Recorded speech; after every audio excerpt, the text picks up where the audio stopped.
ਵਾਹਿਗੁਰੂ ਜੀ ਕਾ ਖਾਲਸਾ ਵਾਹਿਗੁਰੂ ਜੀ ਕੀ ਫਤਿਹ। ਅਸਲਾਮ ਵਾਲੇਕਮ ਆਦਾਬ ਬਰਜ਼ ਮੈਂ ਤੁਹਾਡੀ ਹੋਸਟ ਨੀਲਮ ਖੁਰਦ। ਮੈਂ ਟੀਵੀ 84 ਸਾਰੇ ਦਰਸ਼ਕਾਂ ਤੇ ਸਰੋਤਿਆਂ ਨੂੰ ਜੀ ਆਇਆਂ ਕਹਿੰਦੀ ਹਾਂ ਪ੍ਰੋਗਰਾਮ ਸੱਚਾ ਸੱਚ ਵਿੱਚ ਜਿਹੜੇ ਇਸ ਪ੍ਰੋਗਰਾਮ ਨਾਲ ਦੇਸ਼ਾਂ ਵਿਦੇਸ਼ਾਂ ਤੋਂ ਜੁੜ ਚੁੱਕੇ ਨੇ। ਖਾਲਸਾ ਅਫੇਅਰ ਸੈਂਟਰ ਦੇ ਸੰਚਾਲਕ ਡਾਕਟਰ ਅਮਰ ਸਿੰਘ ਜੀ ਸਟੂਡੀਓ 'ਚ ਮੇਰੇ ਨਾਲ ਸ਼ਾਮਲ ਨੇ। ਉਹਨਾਂ ਨਾਲ ਗੱਲਬਾਤ ਕਰਕੇ ਅੱਜ ਦੇ ਮਿਸ਼ੂਜ਼ਪੁਰ ਉਹਨਾਂ ਦਾ ਤਬਸਰਾ ਜਾਣਦੇ ਹਾਂ। ਜੀ ਡਾਕਟਰ ਸਾਹਿਬ ਵਾਹਿਗੁਰੂ ਜੀ ਕਾ ਖਾਲਸਾ ਵਾਹਿਗੁਰੂ ਜੀ ਕੀ ਫਤਿਹ। हाँ जी नीलम कौर जी ਤੁਹਾਨੂੰ ਵੀ ਤੇ ਦੁਨੀਆ ਭਰ ਚ ਬੈਠੇ ਸਾਡੇ ਬਹੁਤ ਹੀ ਪਿਆਰੇ ਸੋਹਣੇ ਸਿਆਣੇ ਸੁਨੱਖੇ ਟੀਵੀ 84 ਦੇ ਦਰਸ਼ਕਾਂ ਨੂੰ ਵੀ ਵਾਹਿਗੁਰੂ ਜੀ ਕਾ ਖਾਲਸਾ ਵਾਹਿਗੁਰੂ ਜੀ ਕੀ ਫਤਿਹ। ਸਾਡੇ ਬਹੁਤ ਹੀ ਪਿਆਰੇ ਮੁਸਲਮਾਨ ਭੈਣਾਂ ਭਰਾਵਾਂ ਨੂੰ ਅਸਲਾਮ ਵਾਲੇਕਮ। ਗੰਗਾ ਜਮਨੀ ਤਹਿਜ਼ੀਬ ਦੇ ਹਿੰਦੂ ਧਵੀਆਂ ਨੂੰ ਨਮੋ ਨਮੇ ਤੇ ਹੋਰ ਸਭ ਵੀਰਾਂ ਭੈਣਾਂ ਨੂੰ ਆਦਾਬਰਸ। ਜੀ ਡਾਕਟਰ ਸਾਹਿਬ ਜੀ ਆਇਆਂ ਨੂੰ ਪ੍ਰੋਗਰਾਮ ਸੱਚਾ ਸੱਚ ਵਿੱਚ ਬਹੁਤ ਧੰਨਵਾਦ ਜੀ ਡਾਕਟਰ ਸਾਹਿਬ। ਅੱਜ 1 ਜਨਵਰੀ 2026 19 ਪੋ ਨਾਨਕਸ਼ਾਹੀ ਸੰਮਤ 557 ਦਾ ਦਿਨ ਹੈ ਤੇ ਡਾਕਟਰ ਸਾਹਿਬ ਪ੍ਰੋਗਰਾਮ ਸ਼ੁਰੂ ਕਰਨ ਤੋਂ ਪਹਿਲਾਂ ਅਸੀਂ ਦਰਸ਼ਕਾਂ ਤੇ ਸਰੋਤਿਆਂ ਨੂੰ ਹਮੇਸ਼ਾ ਤਰ੍ਹਾਂ ਦੱਸਿਓ ਵਿਊਅਰਸ ਜੇ ਤੁਸੀਂ ਹੱਕ ਸੱਚ ਇਨਸਾਫ ਤੇ ਪੈਰਾ ਦਿੰਦਾ ਇੱਕੋ ਇੱਕ ਚੈਨਲ ਟੀਵੀ 84 ਨੂੰ ਦੇਖਣਾ ਚਾਹੁੰਦੇ ਹੋ ਤਾਂ ਤੁਸੀਂ ਦੇਖ ਸਕਦੇ ਸਪੈਕਟਰਮ ਕੇਬਲ ਆਰਸੀਐਨ ਕੇਬਲ ਬਲਕਨ ਕੈਨੇਡਾ roku ਜਾਦੂ ਬਾਕਸ ਸ਼ਾਵਾ ਫੇਸਬੁੱਕ ਟੀਵੀ 84 ਦੀ ਐਪ ਰਾਹੀਂ online streaming and IP box ਤੇ ਤੁਸੀਂ ਟੀਵੀ 84 ਨੂੰ ਦੇਖ ਸਕਦੇ ਹੋ। ਵਿਊਅਰਸ ਜੇ ਤੁਸੀਂ ਟੀਵੀ 84 ਨਾਲ ਜਾਂ ਪ੍ਰੋਗਰਾਮ ਸੱਚੋ ਸੱਚ ਨਾਲ ਫੇਸਬੁੱਕ ਰਾਹੀਂ ਜੁੜੇ ਤਾਂ ਵੱਧ ਲਾਈਕ ਕਰੋ ਤੇ ਸ਼ੇਅਰ ਕਰੋ ਅਤੇ ਨਾਲ ਹੀ YouTube ਤੇ ਸਬਸਕ੍ਰਾਈਬ ਕਰੋ। ਇਹ ਵੀ ਦੱਸ ਦਿਓ ਕਿ ਤੁਸੀਂ ਟੀਵੀ 84 ਦੀ ਐਪ ਨੂੰ ਐਂਡਰੋਇਡ ਐਂਡ ਐਪ ਸਟੋਰ ਤੇ ਡਾਊਨਲੋਡ ਕਰਕੇ ਜੋ ਟੀਵੀ 84 ਦੀ ਲਾਈਵ ਸਟ੍ਰੀਮ ਹੈ ਇਸ ਨੂੰ ਤੁਸੀਂ 24 ਆਵਰਸ ਦੇਖ ਸਕਦੇ ਹੋ। ਸੋ ਵਿਊਅਰਸ ਪ੍ਰੋਗਰਾਮ ਦੀ ਸ਼ੁਰੂਆਤ ਕਰਨ ਜਾ ਰਹੇ ਹਾਂ ਹਮੇਸ਼ਾ ਤਰ੍ਹਾਂ ਅੱਜ ਦੀ ਸਪਾਂਸਰਸ਼ਿਪ ਦੇ ਵਾਲੇ ਨਾਲ ਕਿ ਅੱਜ ਦੇ ਪ੍ਰੋਗਰਾਮ ਸੱਚੋ ਸੱਚ ਨੂੰ ਸਪਾਂਸਰ ਕੀਤਾ ਗਿਆ ਹੈ ਯੂਕੇ ਤੋਂ ਸਰਦਾਰ ਹਰਜਿੰਦਰ ਸਿੰਘ ਸੰਧੂ ਜੀ ਹੋਰਾਂ ਵੱਲੋਂ। ਸੋ ਇਹਨਾਂ ਨੇ ਟੀਵੀ 84 ਦੀ ਵੱਧ ਤੋਂ ਵੱਧ ਸਪੋਰਟ ਕਰਨ ਲਈ ਕਿਹਾ ਔਰ ਖਾਲਸਾ ਦੀ ਪ੍ਰਾਪਤੀ ਦੀ ਅਰਦਾਸ ਕੀਤੀ ਹੈ। ਸੋ ਅੱਜ ਦੀ ਸਪਾਂਸਰਸ਼ਿਪ ਦੀ ਅਸੀਂ ਸਰਦਾਰ ਹਰਜਿੰਦਰ ਸਿੰਘ ਸੰਧੂ ਜੀ ਹੋਰਾਂ ਦਾ ਤਹਿ ਦਿਲ ਤੋਂ ਧੰਨਵਾਦ ਕਰਦੇ ਹਾਂ ਔਰ ਤੁਹਾਨੂੰ ਵੀ ਅਪੀਲ ਤੇ ਬੇਨਤੀ ਕਰਦੇ ਹਾਂ ਤੁਸੀਂ ਪ੍ਰੋਗਰਾਮ ਸੱਚੋ ਸੱਚ ਨੂੰ ਵੱਧ ਤੋਂ ਵੱਧ ਸਪਾਂਸਰ ਕਰੋ। ਸਪਾਂਸਰਸ਼ਿਪ ਲਈ ਤੋਂ ਸਾਨੂੰ ਕਾਲ ਕਰ ਸਕਦੇ ਹੋ ਸਾਡੇ ਫੋਨ ਨੰਬਰ ਤੇ 5166191984 ਸੇਮ ਨੰਬਰ ਤੇ WhatsApp ਕਰ ਸਕਦੇ ਹੋ। ਤੁਸੀਂ ਸਾਨੂੰ ਈਮੇਲ ਵੀ ਕਰ ਸਕਦੇ info@tv84.tv ਤੇ। ਸੋ ਵਿਊਅਰਸ ਜਿਸ ਤਰ੍ਹਾਂ ਕਿ ਅੱਜ ਨਵੇਂ ਸਾਲ ਦੀ ਸ਼ੁਰੂਆਤ ਹੈ ਔਰ ਪਹਿਲਾ ਦਿਨ ਹੈ ਔਰ 1 ਜਨਵਰੀ ਹੈ। ਸੋ ਅਸੀਂ ਇਸ ਸਾਲ ਦਾ ਪਹਿਲਾ ਪ੍ਰੋਗਰਾਮ ਕਰਨ ਜਾ ਰਹੇ ਹਾਂ ਔਰ ਸਭ ਨੂੰ ਬਹੁਤ-ਬਹੁਤ ਵਧਾਈਆਂ ਦਿੰਦੇ ਹਾਂ ਨਵੇਂ ਸਾਲ ਦੀਆਂ ਔਰ ਵਾਹਿਗੁਰੂ ਅੱਗੇ ਅਰਦਾਸ ਕਰਦੇ ਹਾਂ ਜਿਹੜਾ ਤੁਹਾਡਾ ਨਵਾਂ ਸਾਲ ਹੈ ਖੇੜੀਏ ਤੇ ਖੁਸ਼ੀਆਂ ਤੁਹਾਡੇ ਜੀਵਨ ਦੇ ਵਿੱਚ ਜ਼ਿੰਦਗੀ ਦੇ ਵਿੱਚ ਸਾਰਿਆਂ ਦੇ ਲੈ ਕੇ ਆਵੇ।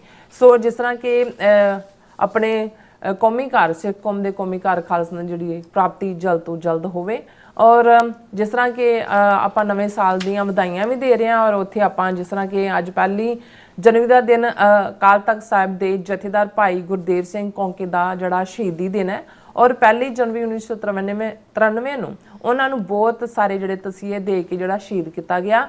ਸੋ ਅੱਜ ਦਾ ਜਿਹੜਾ ਸਮੁੱਚਾ ਪ੍ਰੋਗਰਾਮ ਹੈ ਉਹਨਾਂ ਦੀ ਯਾਦ ਨੂੰ ਹੀ ਸਮਰਪਿਤ ਹੋਵੇਗਾ ਔਰ ਜਿਸ ਤਰ੍ਹਾਂ ਕਿ ਸਿੱਖ ਕੌਮ ਨੂੰ ਆਪਣਾ ਜਿਸ ਤਰ੍ਹਾਂ ਉਹਨਾਂ ਦਾ ਆਪਣਾ ਨਵਾਂ ਸਾਲ ਜਿਹੜਾ ਦੇਸੀ ਮਹੀਨੇ ਦਾ ਚੇਤ ਮਹੀਨੇ ਵਿੱਚ ਜਿਹੜੀ ਹੈ ਨਵੇਂ ਸਾਲ ਦੀ ਸ਼ੁਰੂਆਤ ਹੁੰਦੀ ਹੈ ਔਰ ਸਿੱਖ ਕੈਲੰਡਰ ਅਨੁਸਾਰ ਔਰ ਜਿਸ ਤਰ੍ਹਾਂ ਕਿ ਜਿਨ੍ਹਾਂ ਗੋਰਿਆਂ ਦਾ ਆਪਾਂ ਕੈਲੰਡਰ ਦੁਨੀਆ ਜਿਹੜੀ ਹੈ ਫੋਲੋ ਕਰ ਰਹੀ ਹੈ ਔਰ ਅਸਲ ਵਿੱਚ ਜਿਹੜਾ ਇਹਨਾਂ ਯੂਰਪੀਅਨ ਬਸਤੀਵਾਦੀਆਂ ਨੇ ਹੀ ਦੁਨੀਆ ਵਿੱਚ ਜਿਹੜੇ ਬਾਰਡਰ ਜਿਹੜੇ ਨੇ ਉਹ ਡਰਾ ਕੀਤੇ ਨੇ ਉਹ ਖੂਨ ਖਰਾਬੇ ਦਾ ਜਿਹੜੇ ਉਹ ਕਾਰਨ ਬਣੇ ਨੇ ਔਰ ਇਸ ਸੰਬੰਧੀ BBC ਦੇ ਬਲੌਗਰ ਮੁਹੰਮਦ ਹਨੀਫ ਨੇ ਠੀਕ ਕਿਹਾ ਹੈ ਕਿ ਸਾਡੇ ਕੈਲੰਡਰ ਅੱਜ ਵੀ ਗੋਰਿਆਂ ਦਾ ਚੱਲਦਾ ਹੈ ਔਰ ਬਾਰਡਰ ਦੇ ਨਾਂ ਤੇ ਜੋ ਖੂਨੀ ਜਿਹੜੀਆਂ ਲਕੀਰਾਂ ਨੇ ਉਹ ਨਾ ਖਿੱਚੀਆਂ ਉਹ ਵੀ ਕਾਇਮ ਨੇ ਔਰ ਬਲਕਿ ਹੋਰ ਜਿਹੜਾ ਖੂਨ ਹੈ ਉਹ ਡੋਲ ਰਹੀਆਂ ਨੇ। ਸੋ ਇਸ ਬਾਰੇ ਆਪਾਂ ਗੱਲਬਾਤ ਕਰਨ ਜਾ ਰਹੇ ਹਾਂ। ਸੋ ਅਸੀਂ ਚਾਹਾਂਗੇ ਕਿ ਤੁਸੀਂ ਇਸੇ ਤਰ੍ਹਾਂ ਬਣੇ ਰਹਿਣਾ ਦੇਖਣ ਸੁਣਨ ਲਈ। ਤੁਹਾਡਾ ਸਭ ਦਾ ਬਹੁਤ ਬਹੁਤ ਧੰਨਵਾਦ ਜੀ। ਡਾਕਟਰ ਸਾਹਿਬ ਨਵੇਂ ਵਰੇ ਦੀਆਂ ਬਹੁਤ ਬਹੁਤ ਮੁਬਾਰਕਾਂ। ਸੋ ਕੀ ਕਹਿਣਾ ਚਾਹੋਗੇ? ਦੇਖੋ ਅਸੀਂ ਵੀ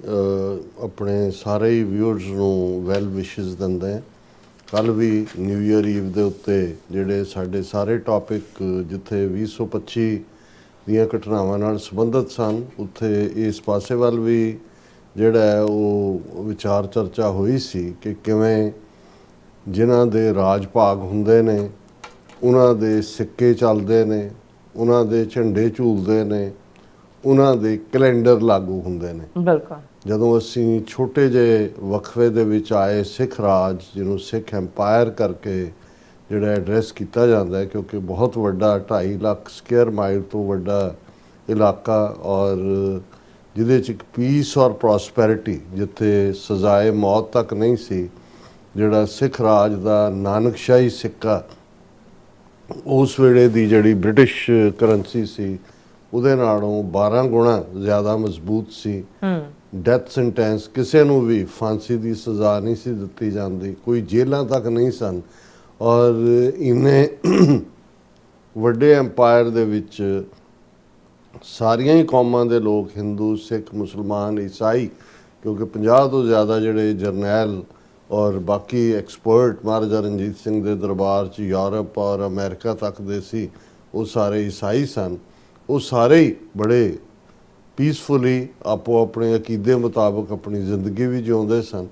ਤੇ ਅੱਜ ਵੀ ਜਦੋਂ ਤੁਸੀਂ ਛੋਟੀਆਂ ਇੱਟਾਂ ਦੀਆਂ ਪੁਰਾਣੀਆਂ ਹਵੇਲੀਆਂ ਦੇਖਦੇ ਹੋ ਜਾਂ ਦੂਜੇ, ਤੇ ਆਪ ਮੁਹਾਰੇ ਕਹਿਣਗੇ ਜੀ ਇਹ ਨਾਨਕਸ਼ਾਹੀ ਇੱਟਾਂ ਦੀ ਬਣੀ ਹੋਈ ਹੈ।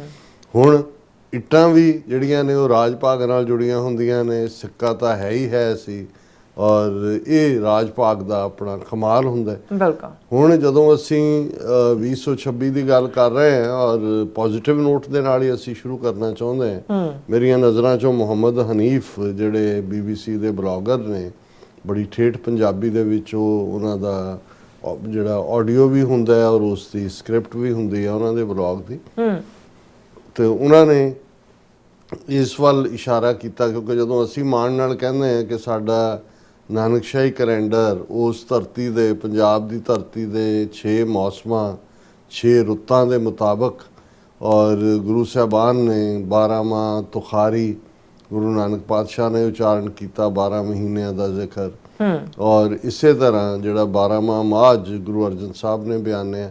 ਔਰ ਈਵਨ ਉਹਨਾਂ ਦੇ ਆਪਣੇ ਮੁਹੰਮਦ ਹਨੀਫ ਦੇ ਬਲੌਗ ਤੋਂ ਮੈਨੂੰ ਪਤਾ ਲੱਗਾ ਕਿ ਵੀ ਈਵਨ ਬਾਬਾ ਫਰੀਦ, ਉਹਨਾਂ ਦਾ ਗੁਰੂ ਗ੍ਰੰਥ ਸਾਹਿਬ 'ਚ ਤਾਂ ਨਹੀਂ ਹੈ ਪਰ ਉਹਨਾਂ ਦੇ ਵੀ ਉਹਨਾਂ ਨੇ ਕੋਟ ਕੀਤਾ, ਜਿਹਦਾ ਅਸੀਂ ਜ਼ਿਕਰ ਕਰਾਂਗੇ ਕਿ ਉਹਨਾਂ ਨੇ ਕਿਵੇਂ ਜਿਹੜਾ ਜਿਨ੍ਹਾਂ ਦੇ ਕੈਲੰਡਰ ਵੀ ਅੱਜ ਅਸੀਂ ਮੰਨ ਰਹੇ ਹਾਂ, ਔਰ ਉਹਨਾਂ ਵੱਲੋਂ ਹੀ ਜਿਹੜਾ ਦੁਨੀਆ ਦੇ ਵਿੱਚ ਜਦੋਂ ਅਸੀਂ ਹਰ ਥਾਂ ਕੋਈ ਤਬਾਹੀ ਹੋ ਰਹੀ ਹੈ, ਕਿਤੇ ਸਿਵਲ ਵਾਰ ਚੱਲ ਰਹੀ ਹੈ, ਕਿਤੇ ਕੋਈ ਇਲਾਕਾ ਕਿਸੇ ਨਾਲੋਂ ਟੁੱਟ ਰਿਹਾ ਹੈ, ਔਰ ਇਸ ਨੂੰ ਜਦੋਂ ਅਸੀਂ ਕਲੋਨੀਅਲ ਮੈਪ ਮੇਕਿੰਗ ਮਿਸਚਿਫ ਕਹਿੰਦੇ, ਕਲੋਨੀਅਲ ਬਸਤੀਵਾਦੀਆਂ ਨੇ ਆਪਣੀ ਸਹੂਲਤ ਦੇ ਲਈ ਕਿਤੇ ਇੱਧਰ ਦੀ ਖਿੱਚ ਦਿੱਤੀ, ਕਿਤੇ ਇੱਧਰ। ਈਵਨ ਆ ਮਿਡਲ ਈਸਟ ਜੋ ਕੁਛ ਅਸੀਂ ਗਜ਼ਾ ਜਾਂ ਫਲਸਤੀਨ ਜਾਂ ਇਸ ਹਵਾਲੇ ਨਾਲ ਦੇਖਦੇ ਹਾਂ, 600-700 ਸਾਲ ਇਹ ਏਰੀਆ ਆਟੋਮੈਨ ਅੰਪਾਇਰ ਦੇ ਥੱਲੇ ਸੀ, ਲੇਕਿਨ ਪਹਿਲੀ ਸੰਸਾਰ ਜੰਗ ਤੋਂ ਬਾਅਦ ਜਦੋਂ ਕਿ ਇਹ ਇਲਾਕੇ ਉਹਨਾਂ ਦੇ ਹੱਥੋਂ ਨਿਕਲ ਗਏ ਆਟੋਮੈਨ ਅੰਪਾਇਰ ਦੇ, ਔਰ ਕਿਵੇਂ with the notch of the PAN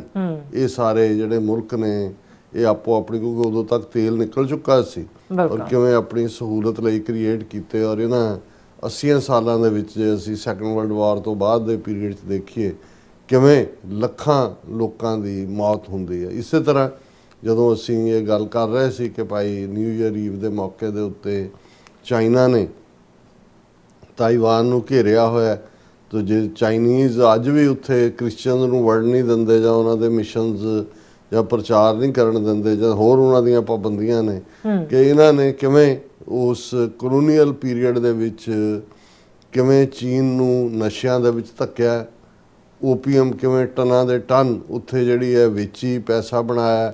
ਤੇ ਜੇ ਉਹਨਾਂ ਦੇ ਐਂਪਰਰ ਨੇ ਰੋਕਿਆ ਤਾਂ ਇਹਨਾਂ ਨੇ 2 ਵਾਰਸ ਚਾਈਨਾ ਦੇ ਉੱਤੇ ਭਰਪਾ ਕੀਤੀਆਂ, ਜਿਨ੍ਹਾਂ ਨੂੰ ਓਪੀਅਮ ਵਾਰਸ ਕਿਹਾ ਜਾਂਦਾ ਹੈ। ਹੁਣ ਇਸੇ ਤਰ੍ਹਾਂ ਜੇ ਅਸੀਂ ਆਪਣੇ ਖਿੱਤੇ ਦੇ ਵਿੱਚ ਵੀ ਦੇਖੀਏ, ਜਾਂ ਜਦੋਂ ਅਸੀਂ ਬਾਰ-ਬਾਰ ਕੌਮੀ ਖਾਲਿਸਤਾਨ ਦੀ ਕਾਮਨਾ ਕਰਦੇ ਹਾਂ, ਦੁਆ ਕਰਦੇ ਹਾਂ, ਉਸ ਦੇ ਲਈ ਸੰਘਰਸ਼ਸ਼ੀਲ ਹੈ, ਤੇ ਇਹ ਦੇਖਿਆ ਜਾਏ ਤੇ ਇਹ ਸਾਰੇ ਦੇ ਲਈ ਜੋ ਵੀ ਉੱਥੇ ਚੱਲ ਰਿਹਾ ਹੈ ਉਸ ਦੇ ਲਈ ਕੌਣ ਜ਼ਿੰਮੇਵਾਰ ਹੈ? ਇਹ ਇਸ 'ਚ ਅਸੀਂ ਨੇਸ਼ਨ ਬਣਨੇ ਚਾਹੀਦੇ ਨੇ, ਨਹੀਂ ਇਹਦੀ ਡਿਬੇਟ 'ਚ ਨਹੀਂ ਜਾਂਦੇ। ਇੰਡੀਆ ਨਾਂ ਦਾ ਕੋਈ ਮੁਲਕ ਐਗਜ਼ਿਸਟ ਨਹੀਂ ਸੀ ਕਰਦਾ, ਉਹਨਾਂ ਨੇ 200 ਸਾਲ ਦੇ ਵਿੱਚ ਉਸ ਸਾਰੇ ਖਿੱਤੇ ਨੂੰ ਫਤਹ ਕੀਤਾ। ਅੱਡ ਪੰਜਾਬ ਸਭ ਤੋਂ ਅਖੀਰ 'ਚ ਸੀ, 98 ਸਾਲ ਇਹਨਾਂ ਗੋਰਿਆਂ ਦੇ ਥੱਲੇ ਰਿਹਾ 1849 ਤੋਂ 1947 ਤੱਕ। ਪਰ ਜਦੋਂ ਤੁਸੀਂ ਡਿਵੀਜ਼ਨਸ ਦੀ ਲੀਕ ਦੀ ਗੱਲ ਦੇਖਦੇ ਹੋ, ਜਿਹਨੇ ਭਾਰਤ ਪਾਕਿਸਤਾਨ ਬਾਰਡਰ ਡਰਾ ਕੀਤਾ, ਰੈੱਡ ਕਲਿਫ, ਉਹ ਕਦੇ ਵੀ ਪਹਿਲਾਂ ਭਾਰਤ ਨਹੀਂ ਸੀ ਆਇਆ ਹੋਇਆ, ਉਹਨੂੰ ਕੋਈ ਸਮਝ ਨਹੀਂ ਸੀ ਕਿ ਲੋਕਾਂ ਦੀ ਬੋਲੀ, ਇਲਾਕੇ, ਕਬੀਲੇ, ਧਾਰਮਿਕ ਥਾਵਾਂ, ਦੂਸਰੀ ਤੀਸਰੇ ਦੀ ਕੀ ਅਹਿਮੀਅਤ ਹੈ। ਉਹਦੇ ਸਾਹਮਣੇ ਉਹਨੇ 1941 ਦੀ ਜਿਹੜੀ ਮਰਦਮਸ਼ੁਮਾਰੀ ਸੀ ਉਹ ਸਾਹਮਣੇ ਕੱਢ ਲਈ, ਤੇ ਲੀਕ ਕੋਈ ਇੱਧਰੋਂ ਵਾਹ ਦਿੱਤੀ, ਕੋਈ ਇੱਧਰੋਂ ਵਾਹ ਦਿੱਤੀ, ਔਰ ਮੁੜ ਕੇ ਉਹ ਕਦੇ ਭਾਰਤ ਵੜਿਆ ਵੀ ਨਹੀਂ। ਔਰ ਉਸ 'ਤੇ ਜਿਹੜੇ ਅਖੀਰਲੇ ਇੰਟਰਵਿਊ ਜਾਂ ਦੂਜੇ ਨੇ, ਕਿਉਂਕਿ ਇੰਨੇ ਵੱਡੇ ਪੈਮਾਨੇ 'ਤੇ ਜਿਹੜਾ ਖੂਨ ਖਰਾਬਾ ਹੋਇਆ, 1 ਮਿਲੀਅਨ ਤੋਂ 2 ਮਿਲੀਅਨ ਤੱਕ ਲੋਕ ਮਾਰੇ ਗਏ, ਹਿੰਦੂ, ਸਿੱਖ, ਮੁਸਲਮਾਨ ਹਰ ਇੱਕ ਦਾ ਜਿਹੜੀ ਇੱਕ ਸਿਵਲ ਵਾਰ ਹੋਈ, ਕਰੋੜ ਤੋਂ ਜ਼ਿਆਦਾ ਜਿਹੜੇ ਨੇ ਉਹ ਘਰੋਂ ਬੇਘਰ ਹੋਏ। ਲੇਕਿਨ ਉਸ ਦਾ ਦੋਸ਼ੀ ਕੌਣ ਹੈ? ਬਿਲਕੁਲ ਕੋਈ ਕਿਸੇ ਨੇ ਜ਼ਿੰਮੇਵਾਰ, ਇੱਕ ਵੀ ਗੋਰੇ ਦੇ ਕਿਸੇ ਨੇ ਚਪੇੜ ਨਹੀਂ ਮਾਰੀ। ਹੁਣ ਜੇ ਪੀਸਫੁਲ ਇਹੀ ਜਿਹੜੀ ਮਾਈਗ੍ਰੇਸ਼ਨ ਸਿਵਲ ਵਾਰ ਦੇ ਵਿੱਚ ਹੋਈ, ਇੱਕ ਦੂਜੇ ਦਾ ਵੱਢ ਵਢਾਂਗਾ ਕਰਕੇ ਬਰੂਟਲੀ ਲੋਕਾਂ ਨੇ ਘਰ-ਬਾਰ ਛੱਡੇ, ਇਹ ਪੀਸਫੁਲੀ ਵੀ ਹੋ ਸਕਦੀ ਸੀ। ਅੰਗਰੇਜ਼ਾਂ ਨੂੰ ਜਦੋਂ ਕਿ ਉਹਨਾਂ ਨੇ ਸਤੰਬਰ 1948 ਲਾਸਟ ਡੇਟ ਰੱਖੀ ਸੀ ਉੱਥੋਂ ਨਿਕਲਣ ਦੀ, ਉਹਨੇ ਮਾਊਂਟ ਬੈਟਨ ਜਿਹੜਾ ਗਵਰਨਰ ਜਨਰਲ ਬਣਿਆ ਉਹਨੇ ਐਨਹਾਂਸ ਕੀਤਾ, ਲੋਕਾਂ 'ਚ ਪੈਨਿਕ ਕ੍ਰੀਏਟ ਕੀਤਾ। ਹੁਣ ਇਹ ਸਾਰਾ ਇਕੱਲਾ ਹੀ ਨਹੀਂ, ਅਫਰੀਕਾ ਆ ਜੋ ਕੁਛ ਅਸੀਂ ਇਥੋਪੀਆ, ਸੋਮਾਲੀਆ, ਲੀਬੀਆ ਔਰ ਜਿੰਨੇ ਦੇ ਮਿਡਲ ਈਸਟ, ਸਾਊਥ ਅਮਰੀਕਾ 'ਚ ਵੀ, ਉਹਦੇ 'ਚ ਤਾਂ ਪਹਿਲਾਂ ਹੀ ਸਪੈਨਿਸ਼ ਔਰ ਪੁਰਤਗੀਜ਼ ਆ ਕੇ ਵੜੇ ਹੋਏ ਸੀ। ਅੱਛਾ, ਜੇ ਇਹ ਕਹਿਣਾ ਹੋਏ ਵੀ ਇਹ ਜਿੰਨੇ ਕੰਟੀਨੈਂਟ ਨੇ ਦੁਨੀਆ, ਔਰ ਜੋ ਕੁਛ ਉਹਨਾਂ ਨੇ ਫਿਰ ਇੱਕ ਤਾਂ ਬਾਰਡਰ ਡਰਾ ਕਰਕੇ ਤਾਂ ਜੋ ਕੀਤਾ ਹੀ ਕੀਤਾ ਹੇਸਟਲੀ, ਉਸ ਤੋਂ ਇਲਾਵਾ ਜੋ ਕੁਛ ਜਿੱਥੇ ਜਾ ਕੇ ਇਹਨਾਂ ਨੇ ਕਬਜ਼ੇ ਕੀਤੇ, ਉਹਨਾਂ ਦੀਆਂ ਨੇਟਿਵ ਪਾਪੂਲੇਸ਼ਨਸ ਦੇ ਨਾਲ ਕੀ ਕੀਤਾ, ਅਮਰੀਕਾ 'ਚ ਨੇਟਿਵ ਅਮਰੀਕਨਸ ਨਾਲ ਕੀ ਕੀਤਾ, ਕੈਨੇਡਾ 'ਚ ਕੀ ਕੀਤਾ, ਆਸਟ੍ਰੇਲੀਆ 'ਚ ਐਬੋਰੀਜਨਸ ਨਾਲ ਕੀ ਕੀਤਾ, ਨਿਊਜ਼ੀਲੈਂਡ 'ਚ ਮੌਰੀਜ਼ ਨਾਲ ਕੀ ਕੀਤਾ। ਔਰ ਇਹ ਕਹਾਣੀ ਤੁਸੀਂ ਦੇਖੋ ਵੀ ਸਾਊਥ ਅਮਰੀਕਾ ਦੀ ਤਾਂ ਅੱਜ ਜਦੋਂ ਅਸੀਂ ਕਹਿੰਦੇ ਜੀ ਫਲਾਣਾ ਬੰਦਾ ਸਪੈਨਿਸ਼ ਹੈ ਜਾਂ ਉਹਦੀ ਬੋਲੀ ਸਪੈਨਿਸ਼ ਹੈ, ਹੁਣ ਸਪੇਨ ਯੂਰਪ ਦੇ ਵਿੱਚ ਹੈ, ਇਹਨਾਂ ਦਾ ਕੀ ਲਾਗਾ ਦੇ ਗਿਆ ਸਪੈਨਿਸ਼ ਦੇ ਨਾਲ, ਨਾ ਜ਼ੁਬਾਨ ਦੇ ਨਾਲ, ਇਹਨਾਂ ਦੀ ਨਸਲ ਬਦਲ ਕੇ ਰੱਖ ਦਿੱਤੀ, ਇਹਨਾਂ ਦੀਆਂ ਆਪਣੀਆਂ ਬੋਲੀਆਂ ਸੀ। ਅਫਰੀਕਾ ਕਿਸ ਲੈਵਲ ਤੇ ਸਲੇਵਰੀ ਕਿਵੇਂ ਭਰ ਭਰ ਕੇ ਜਹਾਜ਼ਾਂ। ਸੋ ਇਹ ਇੱਕ ਜਦੋਂ ਅਸੀਂ ਇਹ ਸਾਰੇ ਨੂੰ ਇਮਾਨਦਾਰੀ ਨਾਲ ਐਨਾਲਾਈਜ਼ ਕਰਦੇ ਹਾਂ, ਫਿਰ ਇਹ ਨਜ਼ਰ ਆਉਂਦਾ ਕਿ ਭਾਈ ਇਹ ਚਾਰ ਚੁਫੇਰੇ ਜਿਹੜਾ ਜੋ ਕੁਛ ਵੀ ਅੱਜ ਵੀ ਜਿਹੜਾ ਖੂਨ ਖਰਾਬਾ ਹੈ, ਕਤਲੇਆਮ ਹੈ ਔਰ ਰਿਸੋਰਸਿਸ ਦੀ ਲੁੱਟ ਹੈ, ਨਵੇਂ ਕਾਰਪੋਰੇਟ ਸੈਕਟਰ ਬਣ ਗਏ। ਇਕੱਲਾ ਬੰਦਾ ਐਲਨ ਮਸਕ ਦੁਨੀਆ ਦਾ ਸਭ ਤੋਂ ਅਮੀਰ ਆਦਮੀ, ਜਿਹੜਾ ਅੱਜ ਤੱਕ ਕੋਈ ਬਣਿਆ ਹੀ ਨਹੀਂ। ਕਿੰਨੇ ਮੁਲਕਾਂ ਦੀ ਜਿਹੜੀ ਆਰਥਿਕਤਾ ਜਾਂ ਉਹਨਾਂ ਦੀ GDP ਇਕੱਠੀ ਕਰੋ, ਉਸ ਤੋਂ ਜ਼ਿਆਦਾ ਪੈਸੇ ਉਹਦੇ ਕੋਲ ਨੇ, 1 ਟ੍ਰਿਲੀਅਨ ਦੀ ਤਨਖਾਹ ਦੇ ਕੰਮ ਕਰ। ਇਹ ਕੀ ਹੈ ਸਾਰਾ? ਇਹ ਨਵਾਂ ਕਾਰਪੋਰੇਟ ਮਾਡਲ ਵੀ ਉਸੇ ਲਾਈਨ ਤੇ ਹੀ ਹੈ, ਇਹੀ ਕੁਛ ਕਲੋਨੀਅਲ ਰੂਲ ਦਾ ਸੀ।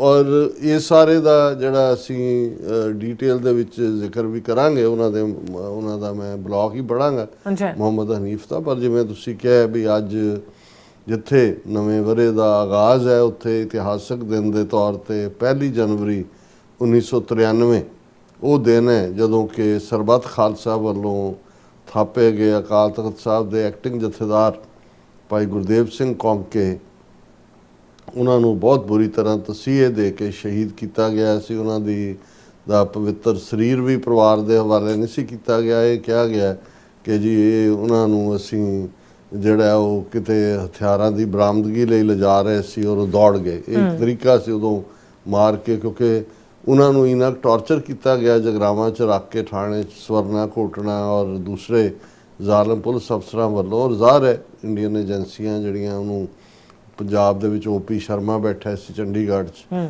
ਔਰ ਦਿੱਲੀ ਦਰਬਾਰ ਨੂੰ ਖੁਸ਼ ਕਰ ਰਹੇ ਸੀ ਸਾਰੇ। ਬੁੱਚੜ ਬੇਅੰਤੇ ਦੀ ਹਕੂਮਤ ਸੀ, ਇਸ ਦੀਆਂ ਇਨਵੈਸਟੀਗੇਸ਼ਨਸ ਵੀ ਹੋਈਆਂ। ਜ਼ਾਹਰ ਹੈ ਸਾਹਮਣੇ ਵੀ ਆਇਆ ਪ੍ਰਕਾਸ਼ ਸਿੰਘ ਬਾਦਲ ਵਰਗਿਆਂ ਦਾ ਜਿਹੜਾ ਮਾੜਾ ਕਿਰਦਾਰ। ਫਿਰ ਤਿਵਾੜੀ ਰਿਪੋਰਟ ਆਈ, ਹੁਣ ਪਿੱਛੇ ਜੇ 1994 'ਚ ਫਿਰ ਰੌਲਾ ਪਿਆ ਸੀ ਜਦੋਂ ਅਕਾਲ ਤਖਤ ਨੂੰ ਸੌਂਪੀ ਤਿਵਾੜੀ ਰਿਪੋਰਟ ਕਿ ਕੇਸ ਰਜਿਸਟਰ ਫਲਾਣਾ, ਮਰ ਗਏ ਸਾਰੇ ਜਿਹੜੇ ਕਰਨ ਵਾਲੇ ਵੀ ਸੀ। ਲੇਕਿਨ ਇਸ ਕੋਈ ਸ਼ੱਕ ਨਹੀਂ ਹੈ ਕਿ ਬਹੁਤ ਵਾਰ, ਕਿਉਂਕਿ ਇਹ ਸਾਡੀ ਇੱਕ ਤਰਾਸਦੀ ਵੀ ਹੈ ਕਿ ਅਸੀਂ ਅਜੋਕੇ ਪੀਰੀਅਡ ਦੇ ਵਿੱਚ ਵੀ ਜਿਹੜੇ ਬਹਾਦਰੀ ਦੇ ਕਾਰਨਾਮੇ ਔਰ ਸਰਕਾਰੀ ਜ਼ੁਲਮਾਂ ਦੀ ਕਹਾਣੀ ਹੈ ਉਹ ਆਪਣੀ ਜਨਰੇਸ਼ਨ ਤੱਕ ਨਹੀਂ ਪਹੁੰਚਾ ਸਕੇ। ਔਰ ਇਹੀ ਕਾਰਨ ਹੈ ਕਿ ਜਦੋਂ ਅੱਜ ਵੀ ਅਸੀਂ ਅਕਾਲ ਤਖਤ ਦੇ ਜਥੇਦਾਰ ਦੀ ਗੱਲ ਕਰਦੇ ਹਾਂ ਤੇ ਅਕਾਲੀ ਫੂਲਾ ਸਿੰਘ, ਜ਼ਾਹਰ ਹੈ ਕਿ ਉਹ ਬਹੁਤ ਵੱਡੀ ਆਈਕੋਨਿਕ ਫਿਗਰ ਨੇ, ਲੇਕਿਨ ਸਾਡੀ ਇਸ ਜਨਰੇਸ਼ਨ ਨੂੰ ਨਹੀਂ ਪਤਾ ਵੀ ਉਸੇ ਅਕਾਲ ਤਖਤ ਦੇ ਉੱਤੇ ਜਥੇਦਾਰ ਭਾਈ ਗੁਰਦੇਵ ਸਿੰਘ ਕੌਂਕੇ ਵਰਗੀ ਸ਼ਖਸੀਅਤ ਵੀ, ਭਾਵੇਂ ਕੁਛ ਮਹੀਨੇ ਹੀ ਉਹਨਾਂ ਦਾ ਕਾਰਜਕਾਲ ਰਿਹਾ, ਸਰਬੱਤ ਖਾਲਸਾ ਨੇ ਉਹਨਾਂ ਨੂੰ ਥਾਪਿਆ ਸੀ, ਪਰ ਉਹ ਅਖੀਰਲੇ ਦਮ ਤੱਕ ਉਹਨਾਂ ਦਾ ਜਿਹੜਾ ਦ੍ਰਿੜਤਾ ਸੀ ਉਹ ਕਾਇਮ ਰਹੀ। 29 ਅਪ੍ਰੈਲ 1986 ਨੂੰ ਜਦੋਂ ਖਾਲਿਸਤਾਨ ਦਾ ਐਲਾਨਨਾਮਾ ਹੋਇਆ, ਉਹ ਸੈਂਕੜਿਆਂ ਸਿੱਖਾਂ ਦੇ ਨਾਲ ਅੰਦਰ ਸਨ ਦਰਬਾਰ ਸਾਹਿਬ ਕੰਪਲੈਕਸ। 30 ਅਪ੍ਰੈਲ ਨੂੰ ਕਮਾਂਡੋਆਂ ਨੇ ਧਾਵਾ ਕਰਕੇ ਉਹਨਾਂ ਨੂੰ ਚੁੱਕਿਆ। 2 ਸਾਲ ਉਹ ਜੇਲ੍ਹ 'ਚ ਰਹੇ।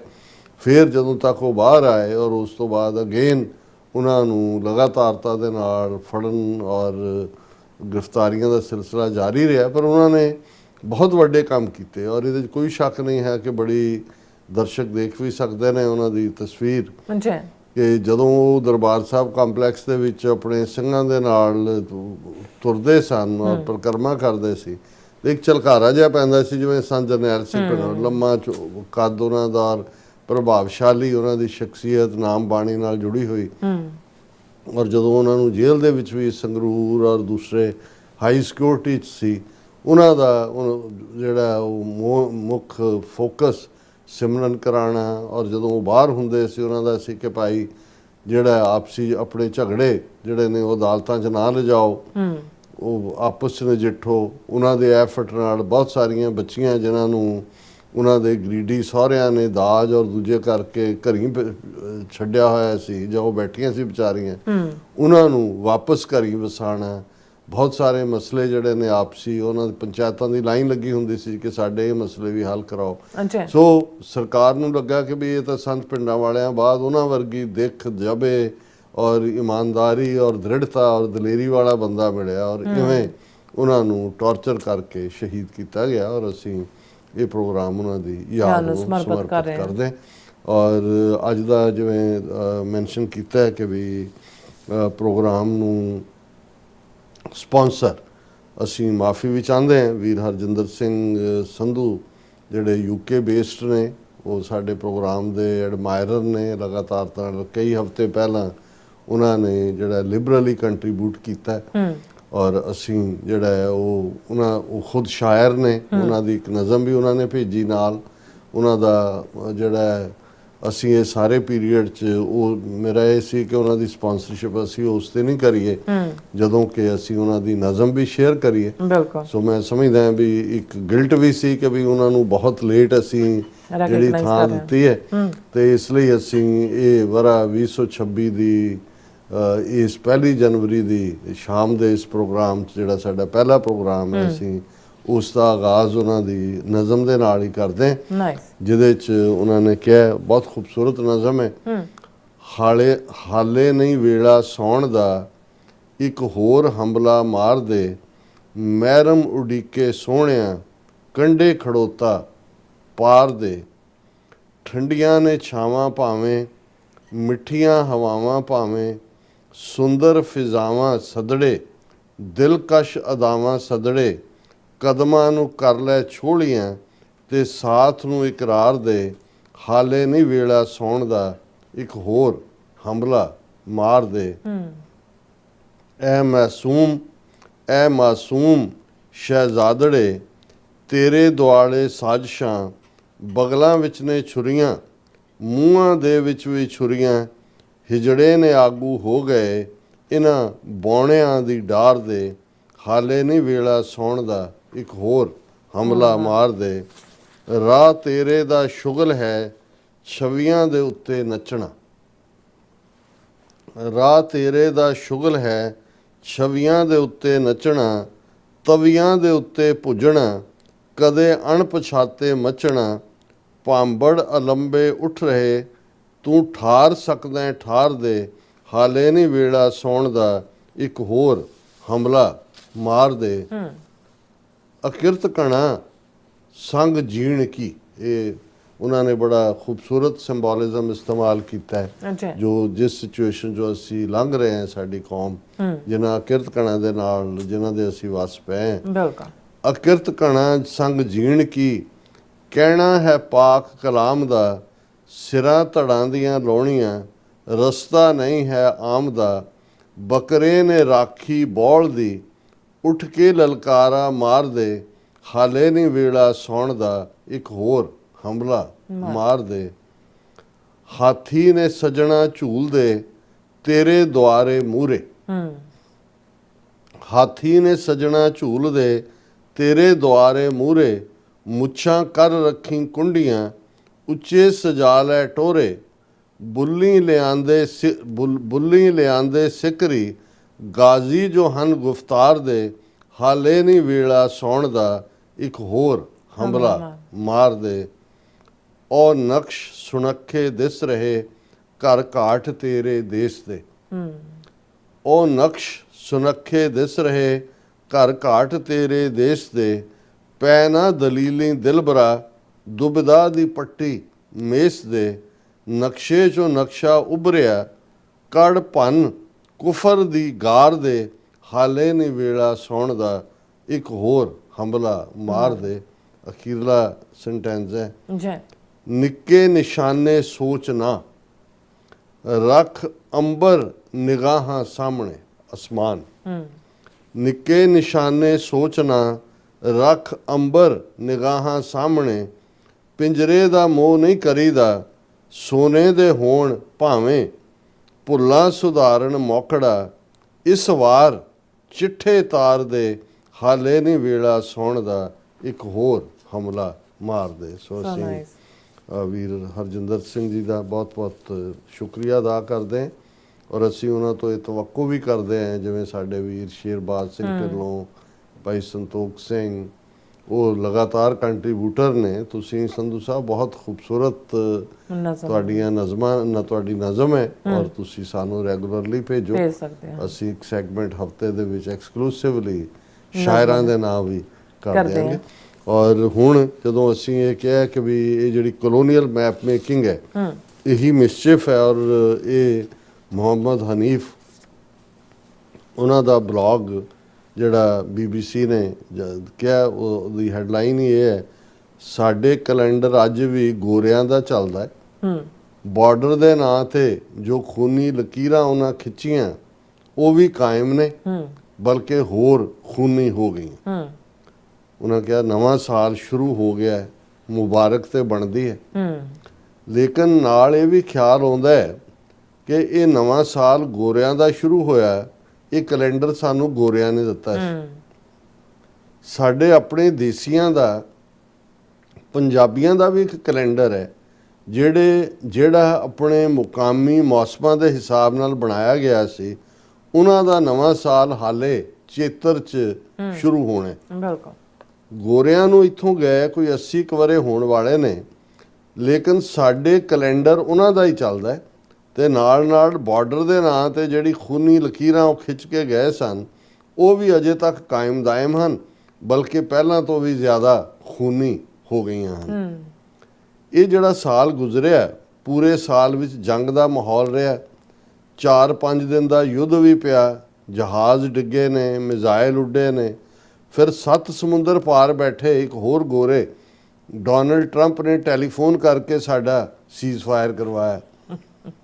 ਉਸ ਤੋਂ ਬਾਅਦ ਇੰਡੀਆ ਕਹਿੰਦਾ ਅਸੀਂ ਜੰਗ ਜਿੱਤ ਗਏ ਹਾਂ, ਪਾਕਿਸਤਾਨ ਕਹਿੰਦਾ ਹਮਨੇ ਨਾਕੋਂ ਚਨੇ ਚਬਾ ਦਿਏ। ਜੰਗ ਜਿੱਤਣ ਦੀ ਖੁਸ਼ੀ 'ਚ ਪਾਕਿਸਤਾਨ ਨੂੰ ਇੱਕ ਫੀਲਡ ਮਾਰਸ਼ਲ ਮਿਲ ਗਿਆ, ਤੇ ਇੰਡੀਆ ਨੇ ਜੰਗ ਜਿੱਤ ਕੇ ਫਿਲਮ ਧੁਰੰਧਰ ਬਣਾ ਲਈ, ਤੇ ਹੁਣ ਦੋਵੇਂ ਆਪੋ ਆਪਣੇ ਘਰੇ ਬਹੁਤ ਖੁਸ਼ ਨੇ। ਜਿਹੜੀ ਖੂਨੀ ਲਕੀਰ ਗੋਰਾ ਖਿੱਚ ਕੇ ਗਿਆ ਸੀ, ਉਸ ਤੇ ਹੁਣ ਬਿਜਲੀ ਦੇ ਕਰੰਟ ਵਾਲੀਆਂ ਤਾਰਾਂ ਹਨ, ਤੇ ਉੱਤੇ ਡਰੋਨ ਉੱਡਦੇ ਫਿਰਦੇ ਹਨ।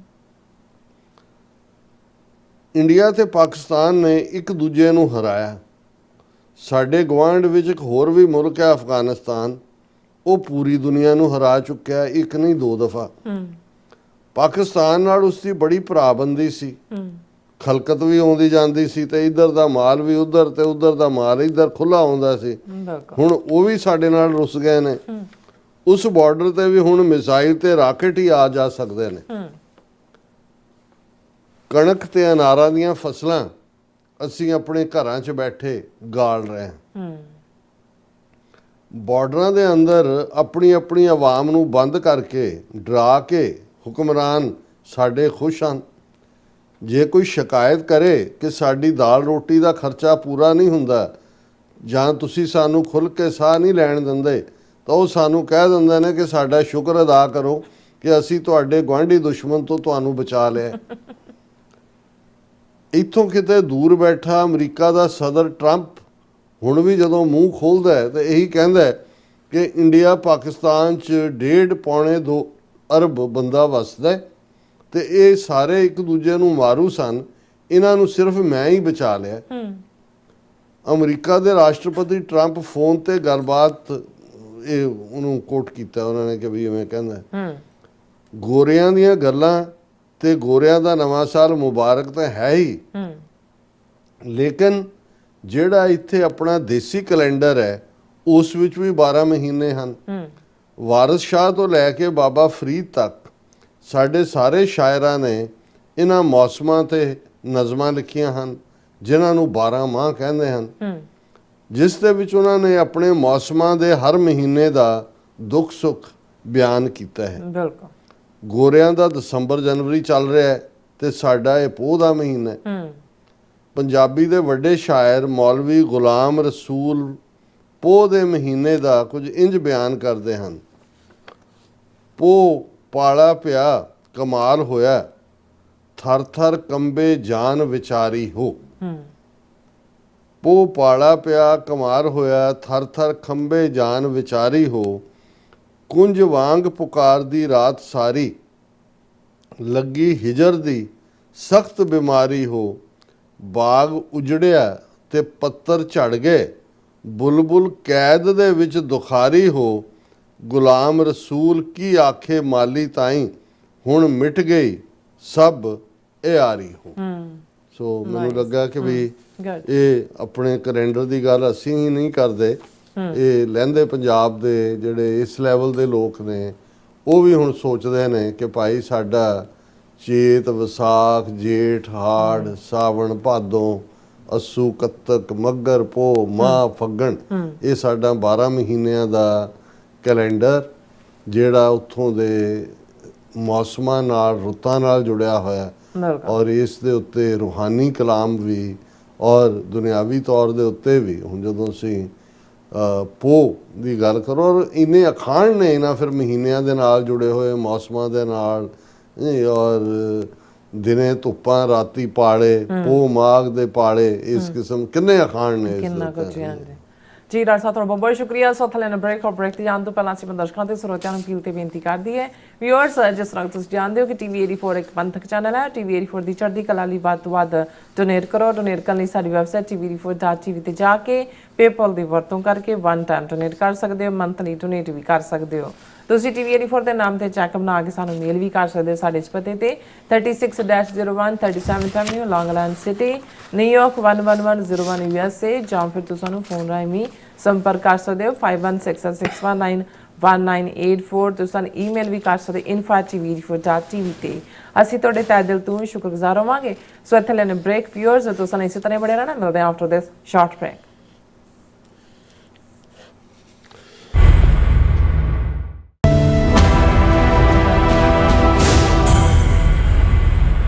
ਅਮਰੀਕਾ ਵਿੱਚ ਰਹਿ ਰਹੇ ਹੋ ਅਤੇ ਡਰਾਈਵਿੰਗ ਲਾਇਸੈਂਸ ਲੈਣਾ ਚਾਹੁੰਦੇ ਹੋ ਤੇ ਲੱਭ ਰਹੇ ਹੋ ਇੱਕ ਤਜਰਬੇਕਾਰ ਡਰਾਈਵਿੰਗ ਸਕੂਲ, ਤਾਂ ਤੁਹਾਡੇ ਲਈ ਹੈ ਵੱਡੀ ਖੁਸ਼ਖਬਰੀ। ਕੈਲੀਫੋਰਨੀਆ ਦਾ ਸਟਾਕਟਨ ਟਰੱਕ ਡਰਾਈਵਿੰਗ ਸਕੂਲ ਤੁਹਾਨੂੰ ਦੇਵੇਗਾ ਡਰਾਈਵਿੰਗ ਸਿਖਲਾਈ ਅਤੇ ਡਰਾਈਵਿੰਗ ਦੌਰਾਨ ਪੇਸ਼ ਆਉਂਦੀਆਂ ਮੁਸ਼ਕਲਾਂ ਨਾਲ ਨਜਿੱਠਣ ਦੀ ਸਿਖਲਾਈ। 25 ਸਾਲ ਤੋਂ ਵੀ ਵੱਧ ਦੇ ਤਜਰਬੇ ਨਾਲ ਤੁਹਾਨੂੰ ਮਿਲੇਗੀ ਡਰਾਈਵਿੰਗ ਨਾਲ ਸੰਬੰਧਿਤ ਹਰ ਤਰ੍ਹਾਂ ਦੀ ਸਿਖਲਾਈ, ਉਹ ਵੀ ਵਾਜਿਬ ਕੀਮਤ ਵਿੱਚ। ਫਿਰ ਦੇਰ ਕਿਸ ਗੱਲ ਦੀ, ਅੱਜ ਹੀ ਸੰਪਰਕ ਕਰੋ 209788330308 ਜਾਂ ਫਿਰ 2093139919 ਨੰਬਰਾਂ ਤੇ ਅਤੇ ਪਾਓ ਆਪਣਾ ਡਰਾਈਵਿੰਗ ਲਾਇਸੈਂਸ। ਕੀ ਤੁਸੀਂ ਰੋਜ਼ਾਨਾ ਕੰਮ ਤੇ ਆਪਣਾ ਵਧੇਰੇ ਸਮਾਂ ਬਿਤਾਉਣ ਤੋਂ ਪਰੇਸ਼ਾਨ ਹੋ? ਆਪਣੀ ਪੂੰਜੀ ਨੂੰ ਕੰਮ ਤੇ ਲਗਾਓ, ਸਾਡੇ ਨਾਲ ਇਨਵੈਸਟ ਕਰੋ। ਅਸੀਂ ਤੁਹਾਡੀ ਪੂੰਜੀ ਤੋਂ ਤੁਹਾਡੇ ਲਈ ਵਧੇਰੇ ਪੈਸੇ ਬਣਾ ਸਕਦੇ ਹਾਂ। ਅਸੀਂ ਪ੍ਰਾਈਵੇਟ ਇਕੁਇਟੀ ਇਨਵੈਸਟਮੈਂਟ ਫਰਮ ਹਾਂ ਤੇ ਕਮਰਸ਼ੀਅਲ ਰੀਅਲ ਏਸਟੇਟ ਵਿੱਚ ਮਾਹਿਰ ਹਾਂ। Property management, leasing, asset management, commercial real estate investment ਵਿੱਚ ਸਾਰੀਆਂ ਸੇਵਾਵਾਂ ਲਈ ਅਮਰੀਕਾ ਭਰ ਵਿੱਚੋਂ ਤੁਸੀਂ ਸਾਡੇ ਤੱਕ ਪਹੁੰਚ ਕਰ ਸਕਦੇ ਹੋ। ਆਜ਼ਾਦ ਕਮਰਸ਼ੀਅਲ ਰੀਅਲਟੀ ਸਰਵਿਸਿਜ਼ ਤੇ Azad Family Trust, 701 North Post Oak Road, suite number 204, Houston, Texas. ਤੁਸੀਂ ਸਾਨੂੰ ਸਾਡੇ ਫੋਨ ਨੰਬਰ 7136861277 ਤੇ ਵੀ ਸੰਪਰਕ ਕਰ ਸਕਦੇ ਹੋ। Azad Commercial Realty services.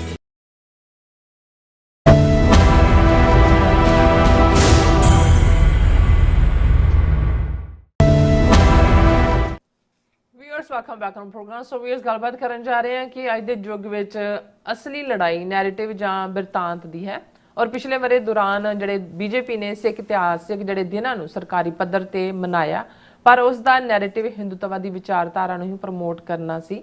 Punjab ਵਿੱਚ ਸਿੱਖ ਵੋਟਾਂ ਲੈਣ ਲਈ ਬੀਜੇਪੀ ਨੇ ਹਰਿਆਣੇ ਦੇ ਮੁੱਖ ਮੰਤਰੀ ਨਾਇਬ ਸਿੰਘ ਸੈਣੀ ਨੂੰ ਅੱਗੇ ਕੀਤਾ ਹੋਇਆ ਹੈ, ਔਰ ਉਸ ਦਾ ਕਹਿਣਾ ਹੈ ਕਿ ਅਸੀਂ ਗੁਰੂ ਸਾਹਿਬ ਨਾਲ ਜੁੜੀਆਂ ਘਟਨਾਵਾਂ ਨੂੰ ਸਿਆਸੀ ਵਿਉਂਤਬੰਦੀ ਲਈ ਨਹੀਂ ਵਰਤ ਰਹੇ, ਇਸ ਤੋਂ ਵੱਡਾ ਸਦੀ ਦਾ ਝੂਠ ਕਿਹੜਾ ਹੋ ਸਕਦਾ ਹੈ। ਸੋ ਇਸ ਬਾਰੇ ਆਪਾਂ ਗੱਲਬਾਤ ਕਰਨ ਜਾ ਰਹੇ ਹਾਂ। ਸੋ ਅਸੀਂ ਚਾਹਾਂਗੇ ਕਿ ਤੁਸੀਂ ਇਸੇ ਤਰ੍ਹਾਂ ਬਣੇ ਰਹਿਣਾ, ਦੇਖਣ ਸੁਣ ਲਈ ਐਂਡ ਲਿਖਣ ਲਈ ਤੁਹਾਡਾ ਸਭ ਦਾ ਬਹੁਤ ਬਹੁਤ ਧੰਨਵਾਦ। ਜੀ ਰਾਜ ਸਾਹਿਬ, ਕੀ ਵਿਚਾਰਾਂ ਨੇ? ਦੇਖੋ, ਜਦੋਂ ਅਸੀਂ ਰਿਪੀਟਡਲੀ ਮੀਡੀਆ ਦੀ ਅਹਿਮੀਅਤ ਦੀ ਗੱਲ ਕਰਦੇ ਹਾਂ ਜਾਂ ਅੱਜ ਦੇ ਯੁੱਗ ਦੇ ਵਿੱਚ ਲੜਾਈ ਬਿਰਤਾਂਤ ਦੀ ਹੈ, ਨੈਰੇਟਿਵ ਦੀ ਹੈ, ਤਾਂ ਫਿਰ ਦੁਨੀਆ ਭਰ ਦੀਆਂ ਘਟਨਾਵਾਂ, ਜਿਵੇਂ ਅਸੀਂ ਕਿਹਾ ਕਿ ਵੀ ਅਸੀਂ ਕਿਸੇ ਘਟਨਾਕ੍ਰਮ ਬਾਰੇ ਵੀ ਉਹੀ ਰਾਏ ਬਣਾਉਂਦੇ ਹਾਂ ਜੋ ਸਾਨੂੰ ਸੁਣਨ ਨੂੰ ਮਿਲਦੀ ਹੈ, ਦੇਖਣ ਨੂੰ ਮਿਲਦੀ ਹੈ, ਪ੍ਰਚਾਰੀ ਜਾਂਦੀ। ਇਹੀ ਨੈਰੇਟਿਵ ਹੈ, ਇਹੀ ਬਿਰਤਾਂਤ ਹੈ। ਬਿਲਕੁਲ। ਹਕੂਮਤਾਂ ਦੇ ਕੋਲ ਵੱਡੇ ਵੱਡੇ ਜਿਹੜੇ ਨੇ ਉਹ ਸਾਧਨ ਨੇ, ਔਰ ਅੱਜ ਦੇ ਡਿਜੀਟਲ ਯੁੱਗ ਦੇ ਵਿੱਚ ਕਹਿਣ ਨੂੰ ਭਾਵੇਂ ਕੋਈ ਇਹ ਕਹੀ ਜਾਏ ਕਿ ਜੀ ਸੋਸ਼ਲ ਮੀਡੀਆ ਨੇ ਬਹੁਤ ਆਜ਼ਾਦੀ ਲੈ ਆਂਦੀ ਹੈ ਜਾਂ ਦੂਜਾ, ਪਰ ਮੈਨੂੰ ਲੱਗਦਾ ਵੀ ਅੱਜ ਜਿੰਨਾ ਨੈਰੇਟਿਵ ਕੰਟਰੋਲ ਹੈ ਦੁਨੀਆ ਦੇ ਵਿੱਚ, ਇਹ ਸਾਰੇ ਕਾਰਪੋਰੇਟ ਦੇ ਹੱਥਾਂ ਦੇ ਵਿੱਚ। ਹੁਣ ਭਾਵੇਂ ਤੁਸੀਂ ਚੈਟ ਜੀਪੀ ਜਾਂ ਗਰੋਕ ਜਾਂ ਗੂਗਲ, ਇਹਨਾਂ ਨੂੰ ਹੀ ਅੱਜ ਅਸੀਂ ਬਹੁਤ ਸਾਰੀਆਂ ਜਾਣਕਾਰੀਆਂ ਦਾ ਜਿਹੜਾ ਆਧਾਰ ਬਣਾਉਂਦੇ ਹਾਂ, ਇਹਨਾਂ ਨੂੰ ਵੀ ਪੁੱਛਦੇ। ਬਿਲਕੁਲ।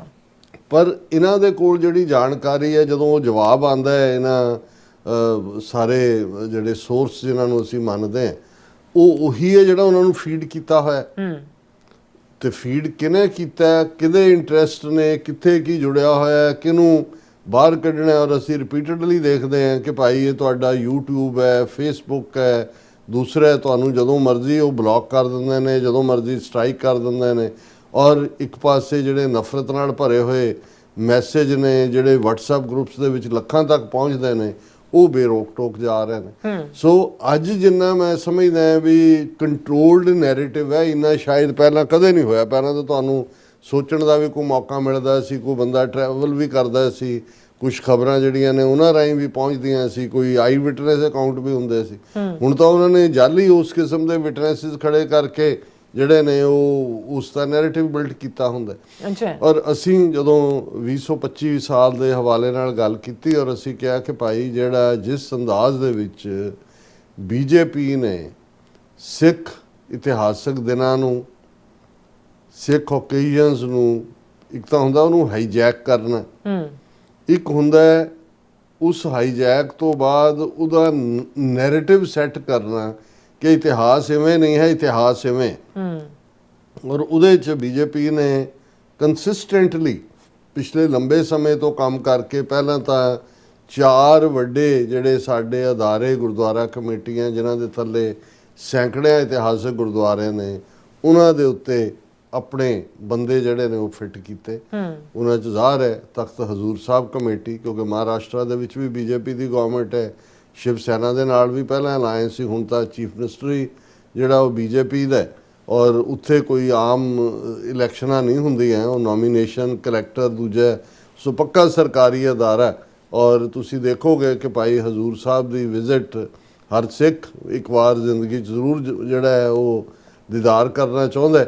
ਪਰ ਉੱਥੇ ਜੋ ਕੁਝ ਚੱਲਦਾ ਮਰਿਆਦਾ ਦੇ ਨਾਂ ਥੱਲੇ, ਜਿਸ ਕਿਸਮ ਦਾ ਸਾਰਾ ਸੈਟਅਪ ਕੀਤਾ ਹੋਇਆ, ਉਹਦੇ 'ਚ ਤੁਸੀਂ ਇਹੀ ਪ੍ਰਭਾਵ ਲੈ ਕੇ ਨਿਕਲਦੇ ਹੋ ਕਿ ਹਿੰਦੂਤਵਾ ਦੀ ਇੱਕ ਸ਼ਾਖਾ ਹੀ ਸਿੱਖ ਨੇ, ਜਰਾ ਲੰਮੀਆਂ ਕਿਰਪਾਨਾਂ ਪਾਈਆਂ ਜਾਂ ਕਲਰਫੁਲੀ ਅਸੀਂ ਡਰੈਸਡ ਸੋਹਣੀਆਂ ਪੱਗਾਂ ਬੰਨੀਆਂ ਹੋਈਆਂ ਨੇ, ਪਰ ਉਹੀ ਕਰਮ ਕਾਂਡ, ਉਹੀ ਰਿਚੁਅਲਿਜ਼ਮ, ਉਹੀ ਕਿਤੇ ਕੋਈ ਤਿਲਕ ਦਿੱਤਾ ਜਾ ਰਿਹਾ ਹੈ, ਕਿਤੇ ਕੋਈ ਹੋਰ ਇਸ ਕਿਸਮ ਦੀਆਂ। ਮੈਂ ਵੇਰਵੇ 'ਚ ਨਹੀਂ ਜਾਵਾਂਗਾ, ਤੁਸੀਂ ਸਰਚ ਕਰੋ ਤੁਹਾਨੂੰ ਪਤਾ ਲੱਗ ਜਾਂਦਾ ਕੀ ਹੈ। ਫਿਰ ਪਟਨਾ ਸਾਹਿਬ ਰਿਲੇਟਿਵਲੀ ਉਨਾ ਕੁ ਨਹੀਂ ਹੈ ਨੈਗੇਟਿਵ ਰਿਚੁਅਲਿਸਟਿਕ ਜਿਵੇਂ ਹਜ਼ੂਰ ਸਾਹਿਬ ਹੈ, ਲੇਕਿਨ ਬਾਈ ਐਂਡ ਲਾਰਜ ਜਿਸ ਕਿਸਮ ਦੇ ਗੁੰਡੇ ਉੱਥੇ, ਇੱਕ ਜਥੇਦਾਰ ਦੇ ਨਾਂ ਥੱਲੇ ਇਕਬਾਰ ਸਿੰਘ ਨਾਂ ਦਾ ਬੰਦਾ ਜਿਹਨੂੰ ਰਿਪੀਟਡਲੀ ਅੱਡ-ਅੱਡ ਮੌਕਿਆਂ ਦੇ ਉੱਤੇ ਇੰਸਟਾਲ ਕੀਤਾ ਜਾਂਦਾ ਰਿਹਾ, ਹੁਣ ਉਸ ਕਿਸਮ ਦਾ ਕੋਈ ਹੋਰ ਨਿਕਲ ਆਇਆ ਹੋਇਆ, ਉਹ ਵੀ ਅਲਟੀਮੇਟਲੀ ਉਹਨਾਂ ਦੇ ਕੰਟਰੋਲ 'ਚ ਹੀ।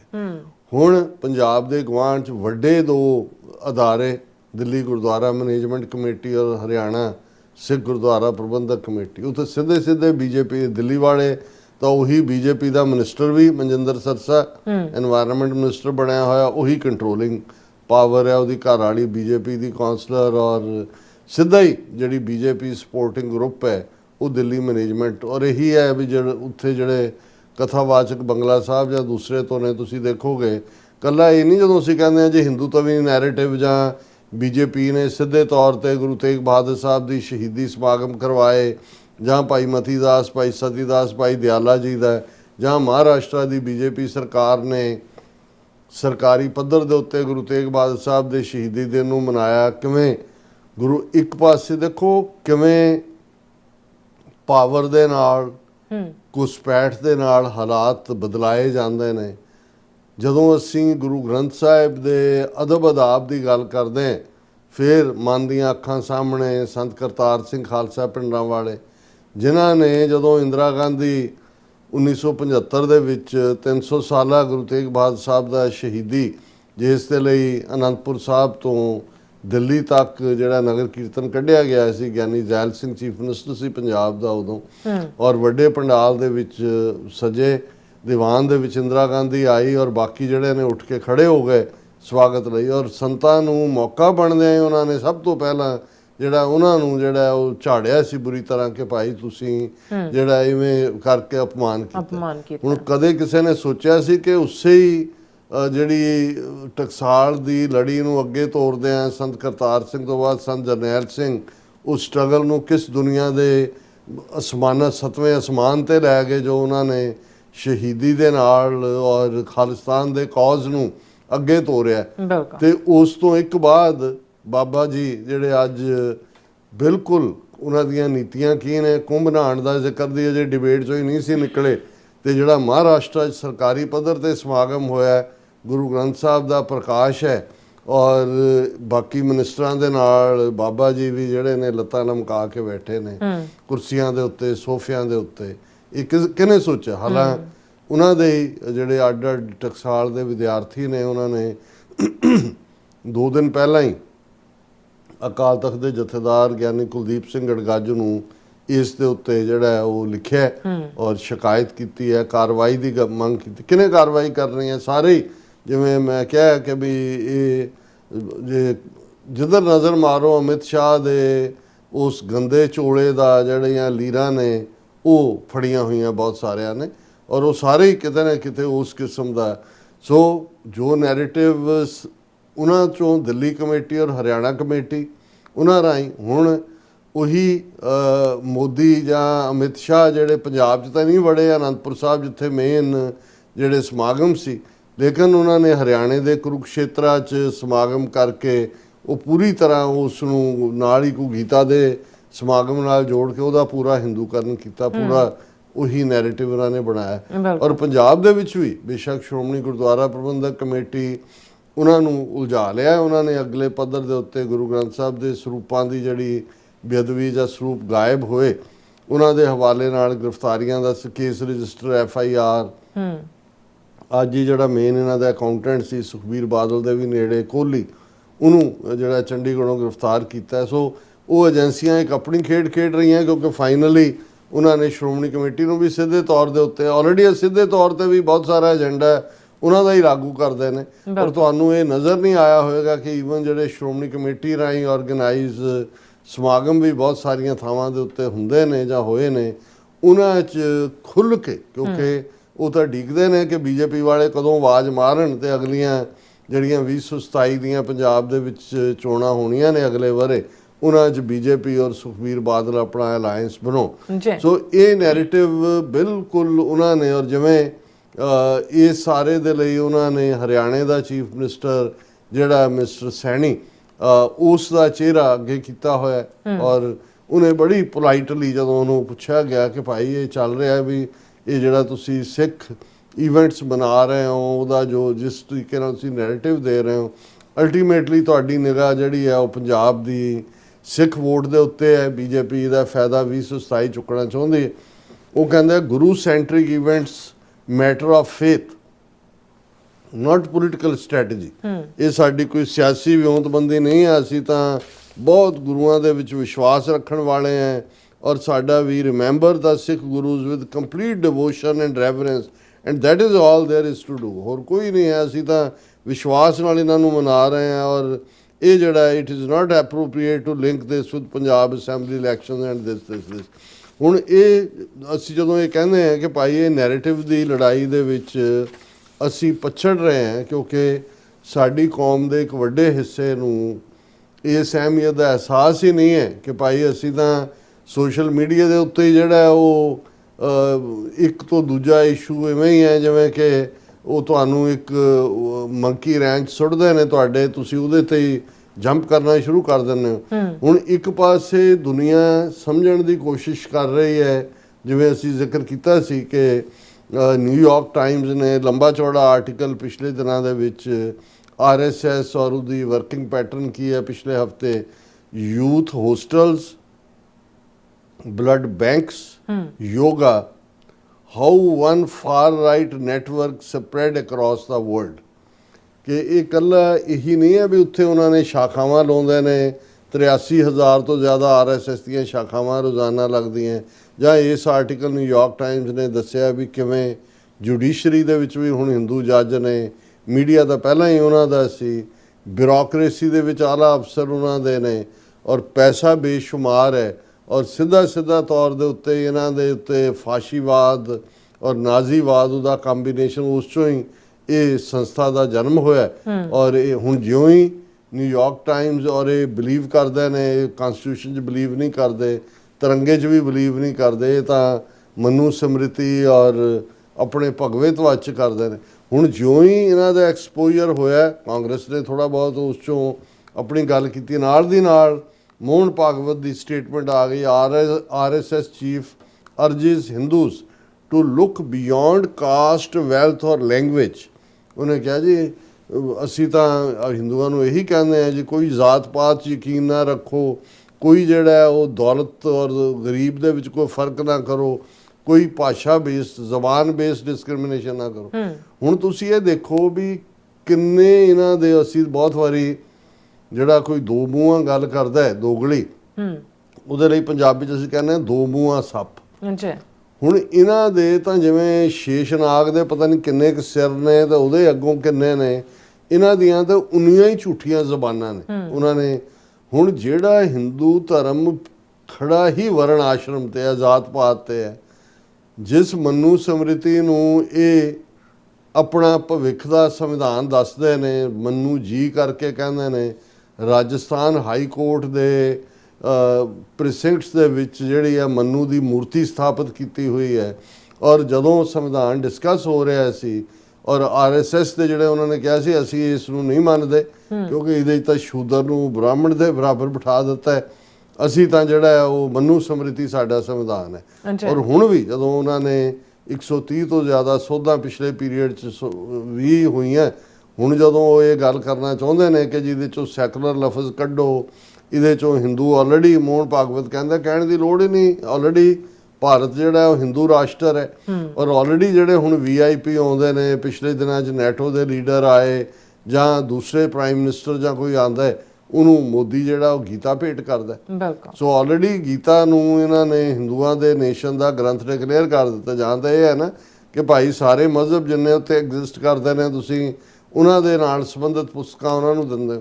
ਸੋ ਇਸ ਸਾਰੇ ਦੇ ਚੱਲਦੇ ਆ ਜਿਹੜਾ ਇਹਨਾਂ ਦਾ ਕਿਰਦਾਰ ਹੈ ਉਹ ਆਪਣੇ ਆਪ ਦੇ ਵਿੱਚ ਉਹਨਾਂ ਨੂੰ, ਕਿਉਂਕਿ ਬਾਕੀਆਂ ਨਾਲ ਉਹਨਾਂ ਨੇ 20 ਕਰੋੜ ਮੁਸਲਮਾਨ ਤਾਂ ਜਿਹੜੇ ਨੇ ਉਹ ਇਸ ਵੇਲੇ ਇੰਨੇ ਡਰਾ ਲਏ ਹੋਏ ਨੇ ਕਿ ਕਸ਼ਮੀਰੀਆਂ ਨੂੰ ਛੱਡ ਕੇ, ਕਸ਼ਮੀਰੀ ਲੜ ਰਹੇ ਨੇ, ਉਹ ਪਾਕਿਸਤਾਨ ਦੇ ਜ਼ਿੰਮੇ ਪਾ ਦਿੰਦੇ ਨੇ, ਦਹਿਸ਼ਤਗਰਦੀ ਦੇ ਖਾਤੇ 'ਚ ਪਾ ਦਿੰਦੇ ਨੇ। ਪਰ ਇੱਧਰ ਜਦੋਂ ਅਸੀਂ ਦੇਖਦੇ ਹਾਂ ਕਿ ਸਿੱਖਾਂ ਨੂੰ, ਉਹਨਾਂ ਨੂੰ ਇਹ ਲੱਗਦਾ ਹੈ ਕਿਉਂਕਿ ਜੋ ਕੁਛ ਇੰਦਰਾ ਗਾਂਧੀ ਨੇ ਜੂਨ 84 'ਚ ਕੀਤਾ, ਜ਼ਾਹਰ ਹੈ RSS BJP, ਉਹ ਤਾਂ ਖੁਦ ਅਡਵਾਨੀ ਨੇ ਆਪਣੀ ਆਟੋਬਾਇਓਗ੍ਰਾਫੀ 'ਚ ਮੰਨਿਆ ਕਿ ਜੀ ਇੰਦਰਾ ਗਾਂਧੀ ਰਿਲੈਕਟੈਂਟ ਸੀ, ਮੈਂ ਹੀ ਉਹਨੂੰ ਜਿਹੜਾ ਪਾਰਲੀਮੈਂਟ ਦੇ ਵਿੱਚ ਵੀ ਉਹਨੂੰ ਜਿਹੜਾ ਹੈ ਉਹ ਮੋਟੀਵੇਟ ਕੀਤਾ ਕਿ ਬਈ ਉਹ ਸਿੱਖਾਂ ਨੂੰ ਸਬਕ ਸਿਖਾਏ। ਜਦੋਂ ਹਮਲਾ ਉਹ ਕਰ ਦਿੰਦੀ ਹੈ, BJP ਦੀ ਐਗਜ਼ੈਕਟਿਵ ਇਹ ਮਤਾ ਪਾਸ ਕਰਦੀ ਹੈ ਕਿ ਇਹ ਤਾਂ 6 ਮਹੀਨੇ ਪਹਿਲੇ ਹੋਣਾ ਚਾਹੀਏ ਥਾ ਔਰ ਪੰਜਾਬ ਨੂੰ ਫੌਜ ਦੇ ਹਵਾਲੇ ਕਰੋ ਔਰ ਇਹ ਜੂਨ 84 ਤੋਂ ਪਹਿਲਾਂ ਜਿਹੜੇ ਇਹਨਾਂ ਨੇ ਪ੍ਰੋਟੈਸਟ ਕੀਤੇ ਉਹਨਾਂ ਦੇ ਵਿੱਚ ਅਟਲ ਬਿਹਾਰੀ ਵਾਜਪਾਈ ਵਰਗੇ ਲੋਕ ਲੀਡ ਕਰਦੇ ਸੀ। ਜਦੋਂ ਨਵੰਬਰ 84 ਸਿੱਖਾਂ ਦੀ ਨਸਲਕੁਸ਼ੀ ਹੋ ਜਾਂਦੀ ਹੈ ਤੇ ਇਹਨਾਂ ਦਾ ਜਿਹੜਾ ਆਈਡੀਆਲੋਗ ਜਿਹਨੂੰ ਭਾਰਤ ਰਤਨ ਬਣਾਇਆ ਨਾਨਾ ਜੀ ਦੇਸ਼ਮੁਖ, ਉਹਨੇ ਸਿੱਖਾਂ ਨੂੰ ਐਡਵਾਈਜ਼ ਕੀਤਾ ਕਿ ਤੁਸੀਂ ਟਿਕ ਕੇ ਬਹਿ ਜਾਓ, ਇਹ ਤੁਸੀਂ ਜਿਹੜਾ ਹਿੰਦੂਆਂ ਤੋਂ ਅੱਡ ਹੋਣ ਦੀ ਗੱਲ ਕਰਕੇ ਜਿਹੜਾ ਤੁਸੀਂ ਭੂਤਰੇ ਹੋਏ ਸੀ, ਤੁਹਾਨੂੰ ਸਬਕ ਸਿਖਾਉਣਾ ਬੜਾ ਜ਼ਰੂਰੀ ਸੀ ਔਰ ਹੁਣ ਜਿਹੜਾ ਪੀਸ ਦੇ ਨਾਲ ਰਹੋ।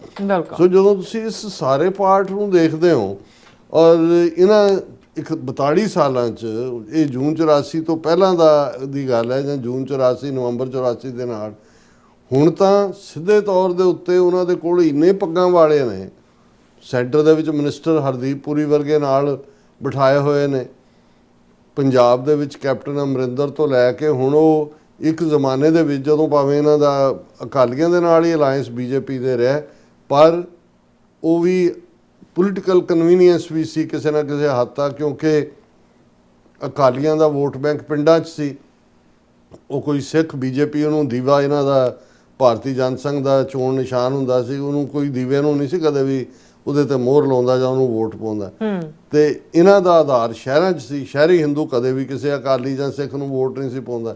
ਸੋ ਦੋਨਾਂ ਦਾ ਹੁਣ ਤੁਸੀਂ ਇਹ ਦੇਖੋਗੇ ਕਿ ਸ਼ਹਿਰੀ ਹਿੰਦੂ ਤਾਂ ਅੱਗੇ ਨਾਲੋਂ ਵੀ ਜ਼ਿਆਦਾ ਹਿੰਦੂਤਵ ਵੀ ਹੋ ਗਿਆ, ਤੇ ਜਿਹੜਾ ਪਿੰਡੂ ਸਿੱਖ ਹੈ ਉਸ ਦੇ ਵਿੱਚ ਜਿਸ ਲੈਵਲ ਦੇ ਉੱਤੇ ਘੁਸਪੈਠ ਇਹਨਾਂ ਨੇ ਕਰ ਲਈ ਹੈ, ਔਰ ਜਿਸ ਅੰਦਾਜ਼ ਦੇ ਵਿੱਚ ਇਹਨਾਂ ਨੇ ਸਾਡੇ ਦਿਨ ਦਿਹਾੜ ਤਿਉਹਾਰ ਨੈਰੇਟਿਵ, ਹੁਣ ਜਿਹੜੀ 3 ਸਦੀਆਂ ਤੋਂ ਸਾਹਿਬਜ਼ਾਦੇ ਸਾਡੇ ਬਾਬੇ, ਬਾਬਾ ਅਜੀਤ ਸਿੰਘ, ਬਾਬਾ ਜੁਝਾਰ ਸਿੰਘ, ਬਾਬਾ ਜ਼ੋਰਾਵਰ ਸਿੰਘ, ਬਾਬਾ ਫਤਿਹ ਸਿੰਘ, ਜਦੋਂ ਅਸੀਂ ਉਹਨਾਂ ਨੂੰ ਯਾਦ ਕਰਦੇ ਹਾਂ ਸਾਂਝੇ ਉਸ ਸਾਰੇ ਵਿਰਸੇ ਨੂੰ, ਤੇ ਇਹਨਾਂ ਨੇ 3 ਸਾਲਾਂ ਦੇ ਵਿੱਚ ਪਹਿਲਾਂ ਤਾਂ ਸਾਡੇ ਬਾਬੇ ਅੱਡ ਕਰਤੇ। ਜਦੋਂ ਹੁਣ ਇਹ ਵੀਰ ਬਾਲ ਦਿਵਸ ਕਹਿੰਦੇ ਨੇ, ਉਹ ਸਿਰਫ ਜਿਹੜਾ ਜ਼ੋਰਾਵਰ ਸਿੰਘ ਸਾਹਿਬਜ਼ਾਦਾ ਫਤਿਹ ਸਿੰਘ ਉਹਨਾਂ ਦੇ ਨਾਲ ਵੀ ਜਿਹੜਾ ਉਹਨਾਂ ਨੂੰ ਬਾਲ ਬੱਚਾ ਬਣਾ ਦਿੱਤਾ। ਪਹਿਲਾਂ ਤਾਂ ਉਹ ਜੋੜੀ ਅੱਡ ਕੀਤੀ, ਫਿਰ ਬਾਲ ਦਿਵਸ ਨੂੰ ਆਪਣੇ ਹਿੰਦੂਤਵੀ ਨੈਰੇਟਿਵ ਦੇ ਵਿੱਚ ਇਸਤੇਮਾਲ ਕਰਦੇ ਨੇ ਕਿ ਜੀ ਦੇਖੋ ਜਿਹੜਾ ਉਹ ਇਹ ਦੱਸਣਾ ਇਹ ਚਾਹੁੰਦੇ ਨੇ। ਹੁਣ ਜੇ ਤੁਸੀਂ ਸਾਰਾ ਵਰਤਾਰਾ ਵੀ ਦੇਖੋ ਇਸ ਸਾਰੇ ਪੀਰੀਅਡ 'ਚ, ਇਹਨਾਂ ਦੇ ਨੈਰੇਟਿਵ ਨੇ ਤਾਂ ਨਹੀਂ ਦੱਸਣਾ ਹੈ ਕਿ ਜੇ 14 ਜੰਗਾਂ 10ਵੇਂ ਪਾਤਸ਼ਾਹ ਨੇ ਕੀਤੀਆਂ ਤੇ 22 ਧਾਰ ਦੇ ਪਹਾੜੀ ਹਿੰਦੂ ਰਾਜਿਆਂ ਨਾਲ ਹੋਈਆਂ, ਔਰੰਗਜ਼ੇਬ ਕੋਲ ਸ਼ਿਕਾਇਤ ਕਿਹਨੇ ਕੀਤੀ, ਔਰ ਜਦੋਂ ਇਹ ਘੇਰਾ ਵੀ ਪੈਂਦਾ ਹੈ, ਚਮਕੌਰ ਦੀ ਗੜੀ ਹੈ ਔਰ ਅਨੰਦਪੁਰ ਦਾ ਘੇਰਾ ਹੈ, ਸਭ ਤੋਂ ਜ਼ਿਆਦਾ ਫੌਜਾਂ ਜਿਹੜੀਆਂ ਨੇ ਉਹ ਸੂਬਾ ਸਰਹੰਦ, ਲਾਹੌਰ ਔਰ ਦੂਜੇ ਦੇ ਨਾਲ 22 ਪਹਾੜੀ ਰਾਜੇ ਜਿਹੜੇ ਨੇ ਉਹਨਾਂ 'ਚੋਂ 1-2 ਨੂੰ ਛੱਡ ਕੇ ਜਿਹੜੇ ਸਾਰਿਆਂ ਦੀਆਂ ਫੌਜਾਂ ਉੱਥੇ ਜੁੜੀਆਂ ਹੋਈਆਂ ਨੇ। ਸੁੱਚਾਨੰਦ ਦਾ ਕਿਰਦਾਰ ਕੀ ਹੈ, ਗੰਗੂ ਦਾ ਕਿਰਦਾਰ ਕੀ ਹੈ, ਉਹਨਾਂ ਦੇ ਸਾਰੇ ਉਸ 'ਚੋਂ ਤੁਹਾਨੂੰ ਉਹ ਗਾਇਬ ਨਜ਼ਰ ਆਏਗਾ। ਉਹ ਲੈ ਦੇ ਕੇ ਉਸ ਪਾਸੇ ਹੀ ਲਿਜਾਂਦੇ ਨੇ ਜਿਹੜੀ ਨਫ਼ਰਤ ਉਹਨਾਂ ਨੇ ਅੱਜ ਮੁਸਲਮਾਨਾਂ ਦੇ ਖਿਲਾਫ, ਈਸਾਈਆਂ ਦੇ ਖਿਲਾਫ ਬਿਲਕੁਲ ਉਹਨਾਂ ਦੀ ਨਸਲਕੁਸ਼ੀ ਦੇ ਨੇੜੇ ਪਹੁੰਚੇ ਹੋਏ ਨੇ ਕਿਸੇ ਵੇਲੇ ਵੀ।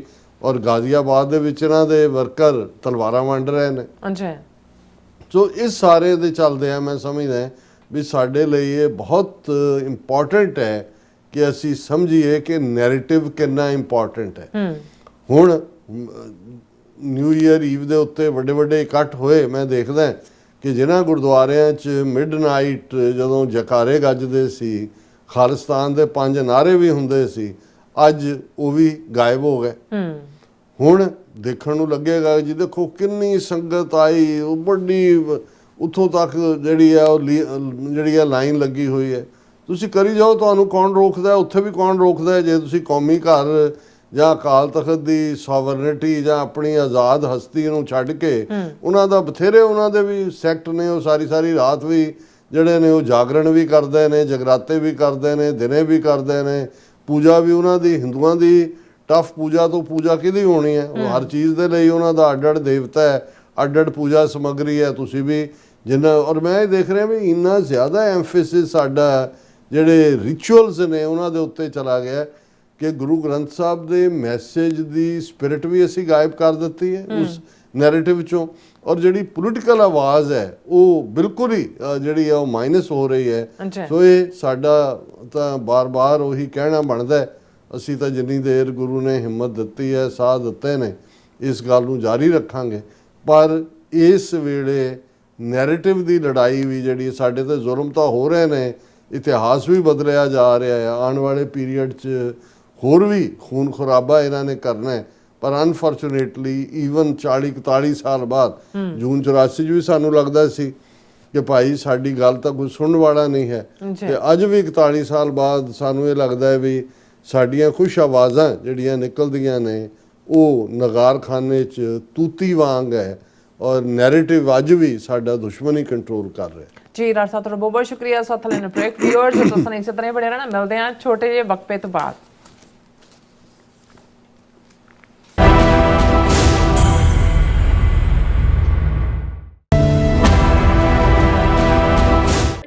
ਸਿਗਨੇਚਰ ਟਰੱਕ ਸਰਵਿਸ ਰਾਊਟ 81 ਉੱਤੇ ਐਗਜ਼ਿਟ 235 ਤੇ ਟਰੱਕਰ ਵੀਰਾਂ ਲਈ 24 ਘੰਟੇ ਰੋਡ ਸਰਵਿਸ ਦੀ ਸੁਵਿਧਾ ਮੌਜੂਦ। Heavy duty repair, oil change, ਪੁਰਾਣੇ ਅਤੇ ਨਵੇਂ tyre, computer diagnostic, DPF cleaning, brake service ਜਾਂ ਰਸਤੇ ਵਿੱਚ ਆਈ ਹਰ ਤਰ੍ਹਾਂ ਦੀ ਰਿਪੇਅਰ ਪ੍ਰੋਫੈਸ਼ਨਲ ਟੀਮ ਵੱਲੋਂ ਕੀਤੀ ਜਾਂਦੀ ਹੈ। ਬ੍ਰੇਕਫਾਸਟ, ਲੰਚ ਅਤੇ ਡਿਨਰ ਲਈ ਪੰਜਾਬੀ ਢਾਬੇ ਦਾ ਆਨੰਦ ਵੀ ਮਾਣੋ। ਡਰਾਈਵਰ ਅਤੇ ਟਰੱਕ ਆਪਰੇਟਰ ਵੀਰ ਡਿਸਪੈਚ ਦੀ ਸਰਵਿਸ ਲਈ ਸਾਡੇ ਨਾਲ ਸੰਪਰਕ ਕਰਨ। Signature truck Service 58 Triangle Drive, ਵੇਅਰਸਕੇਪ, ਵਰਜੀਨੀਆ 24486। ਕੀ ਤੁਸੀਂ ਆਪਣੇ ਟੈਕਸਸ ਨੂੰ ਲੈ ਕੇ ਚਿੰਤਤ ਹੋ? ਤੁਸੀਂ ਆਪਣੀ ਕਮਾਈ ਲਈ ਮਿਹਨਤ ਕਰਦੇ ਹੋ, ਭਾਵੇਂ ਤੁਸੀਂ ਨੌਕਰੀ ਵਿੱਚ ਹੋਵੋ ਜਾਂ ਆਪਣਾ ਬਿਜ਼ਨਸ ਚਲਾਉਂਦੇ ਹੋ। ਜਦੋਂ ਟੈਕਸ ਭਰਨ ਦਾ ਸਮਾਂ ਆਉਂਦਾ ਹੈ ਤਾਂ ਤੁਹਾਨੂੰ ਇੱਕ ਭਰੋਸੇਯੋਗ ਟੈਕਸ ਅਕਾਊਂਟੈਂਟ ਦੀ ਲੋੜ ਹੈ ਜੋ ਟੈਕਸ ਬੈਲੈਂਸ ਦਾ ਤੁਹਾਡੇ ਪੱਖ ਵਿੱਚ ਜਾਣਾ ਯਕੀਨੀ ਬਣਾਵੇ। ਸਿਆਟਲ ਦੀ ਜਾਣੀ ਪਛਾਣੀ company Accurate accountants and Taxes ਤੁਹਾਡੀ ਸੇਵਾ ਵਿੱਚ ਹਾਜ਼ਰ ਹੈ। ਅਸੀਂ ਹਰ ਤਰ੍ਹਾਂ ਦੇ ਟੈਕਸ ਭਰਨ ਵਿੱਚ ਤੁਹਾਡੀ ਮਦਦ ਕਰਾਂਗੇ।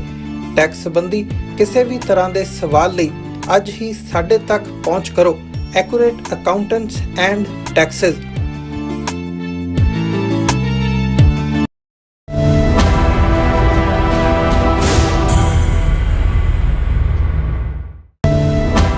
ਦਰਸ਼ਕੋ ਬ੍ਰੇਕ ਤੋਂ ਬਾਅਦ ਫਿਰ ਦੁਬਾਰਾ ਤੁਹਾਡਾ ਸਵਾਗਤ ਹੈ। ਸਟੂਡੀਓਜ਼ ਗੱਲਬਾਤ ਕਰਨ ਜਾ ਰਹੇ ਪੰਜਾਬ ਪੁਲਿਸ ਦੇ DGP ਗੌਰਵ ਜਾਦਵ ਨੇ ਇੱਕ ਪ੍ਰੈਸ ਕਾਨਫਰੰਸ ਵਿੱਚ ਇੰਕਸ਼ਾਫ ਕੀਤਾ ਹੈ ਕਿ ਵਰ੍ਹਾ 2026 ਵਿੱਚ ਅਸੀਂ ਪੰਜਾਬ ਵਿੱਚ ਗੈਂਗਸਟਰਾਂ ਦਾ ਪੂਰਨ ਤੌਰ ਤੇ ਸਫਾਇਆ ਕਰਨ ਦਾ ਜਿਹੜਾ ਆਪਰੇਸ਼ਨ ਹੈ ਉਹ ਚਲਾ ਰਹੇ ਹਾਂ ਔਰ ਉਸ ਮੁਤਾਬਕ ਗੈਂਗਸਟਰ 400 ਤੋਂ ਜ਼ਿਆਦਾ ਗਰੁੱਪ ਹਨ ਔਰ ਗੌਰਵ ਯਾਦਵ ਦੇ ਇਸ ਐਲਾਨ ਨੂੰ ਜੇ ਠੀਕ ਸਮਝਣਾ ਹੋਵੇ ਤਾਂ ਉਸ ਦਾ ਮਤਲਬ ਹੈ ਕਿ ਵਰ੍ਹਾ 2026 ਵਿੱਚ ਪੰਜਾਬ ਵਿੱਚ ਸਿੱਖ ਨੌਜਵਾਨੀ ਦੀ ਵੱਡੇ ਪੱਧਰ ਤੇ ਨਸਲਕੁਸ਼ੀ ਜਿਹੜੀ ਹੈ ਉਹ ਕੀਤੀ ਜਾਵੇਗੀ।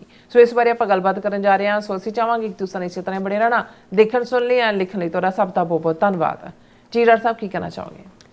ਦੇਖੋ 2 ਹਫ਼ਤੇ ਪਹਿਲਾਂ ਜਦੋਂ ਮੈਂ ਇੱਕ ਖਬਰ ਡਿਸਕਸ ਕੀਤੀ ਇੱਕ ਸੈਗਮੈਂਟ ਦੇ ਰੂਪ 'ਚ ਕਿ ਦਿਨਕਰ ਗੁਪਤਾ ਜਿਹਨੇ ਪੰਜਾਬ ਦੇ ਵਿੱਚ DGP ਪੁਲਿਸ ਹੁੰਦਿਆਂ ਕਰਤਾਰਪੁਰ ਸਾਹਿਬ ਕੋਰੀਡੋਰ ਦੀ ਵਿਰੋਧਤਾ ਕੀਤੀ ਸੀ, ਉਸ ਪੀਰੀਅਡ ਸਿੱਖ ਜਵਾਨੀ ਦੇ ਨਾਲ ਵੀ ਜਿਹੜਾ ਹੈ ਉਹ ਫੜੋ ਫੜੀ ਔਰ ਹਰਾਸਮੈਂਟ ਔਰ ਕੁਛ ਕਿਲਿੰਗਸ ਵੀ ਅਮਰਿੰਦਰ ਦੇ ਵੇਲੇ ਗੈਂਗਸਟਰਸ ਦੇ ਨਾਂ ਥੱਲੇ ਸ਼ੁਰੂ ਕੀਤੀਆਂ ਸੀ ਕਿ ਉਹਨੂੰ ਰੋਪੜ ਦੇ IIT 'ਚ ਲਿਆ ਕੇ ਇਹਦੇ ਬਾਵਜੂਦ ਕਿ ਪੰਜਾਬ ਦੇ DGP ਤੋਂ ਫਿਰ ਉਹਨੂੰ ਉਹ ਨੈਸ਼ਨਲ ਸਿਕਿਉਰਿਟੀ ਏਜੰਸੀ ਚਲਾ ਗਿਆ NSA ਔਰ ਇਹ ਜਿਹੜੇ ਇਸ ਵੇਲੇ ਪੰਜਾਬ ਦੇ ਵਿੱਚ ਅੱਪਰ ਤੋਂ ਲੋਅਰ ਲੈਵਲ ਤੱਕ ਉਹਨਾਂ ਨੇ ਉਸ ਕਿਸਮ ਦੇ ਜਿਹੜੇ ਜਿਸ ਬੈਚ ਦੇ 80s 90s ਜਿਨ੍ਹਾਂ ਨੇ ਝੂਠੇ ਪੁਲਿਸ ਮੁਕਾਬਲੇ ਬਣਾਏ ਸੀ ਉਹ ਜਿਹੜੇ ਪੁਲਿਸ ਆਫੀਸਰ IPS ਕਾਡਰ ਦੇ ਜਿਹੜੇ ਕੁਛ ਉਹਨਾਂ 'ਚੋਂ ਰਿਟਾਇਰ ਵੀ ਹੋ ਗਏ ਉਹਨਾਂ ਨੂੰ ਵੀ ਕਿਸੇ ਨਾ ਕਿਸੇ ਹਵਾਲੇ ਨਾਲ ਕਿਉਂਕਿ ਉਹ ਪੰਜਾਬ ਦੇ ਸਿਨੇਰੀਓ ਨੂੰ ਬੈਟਰ ਸਮਝਦੇ ਨੇ ਉਹਨਾਂ ਨੂੰ ਜਿਹੜਾ ਉਹਨਾਂ ਨੇ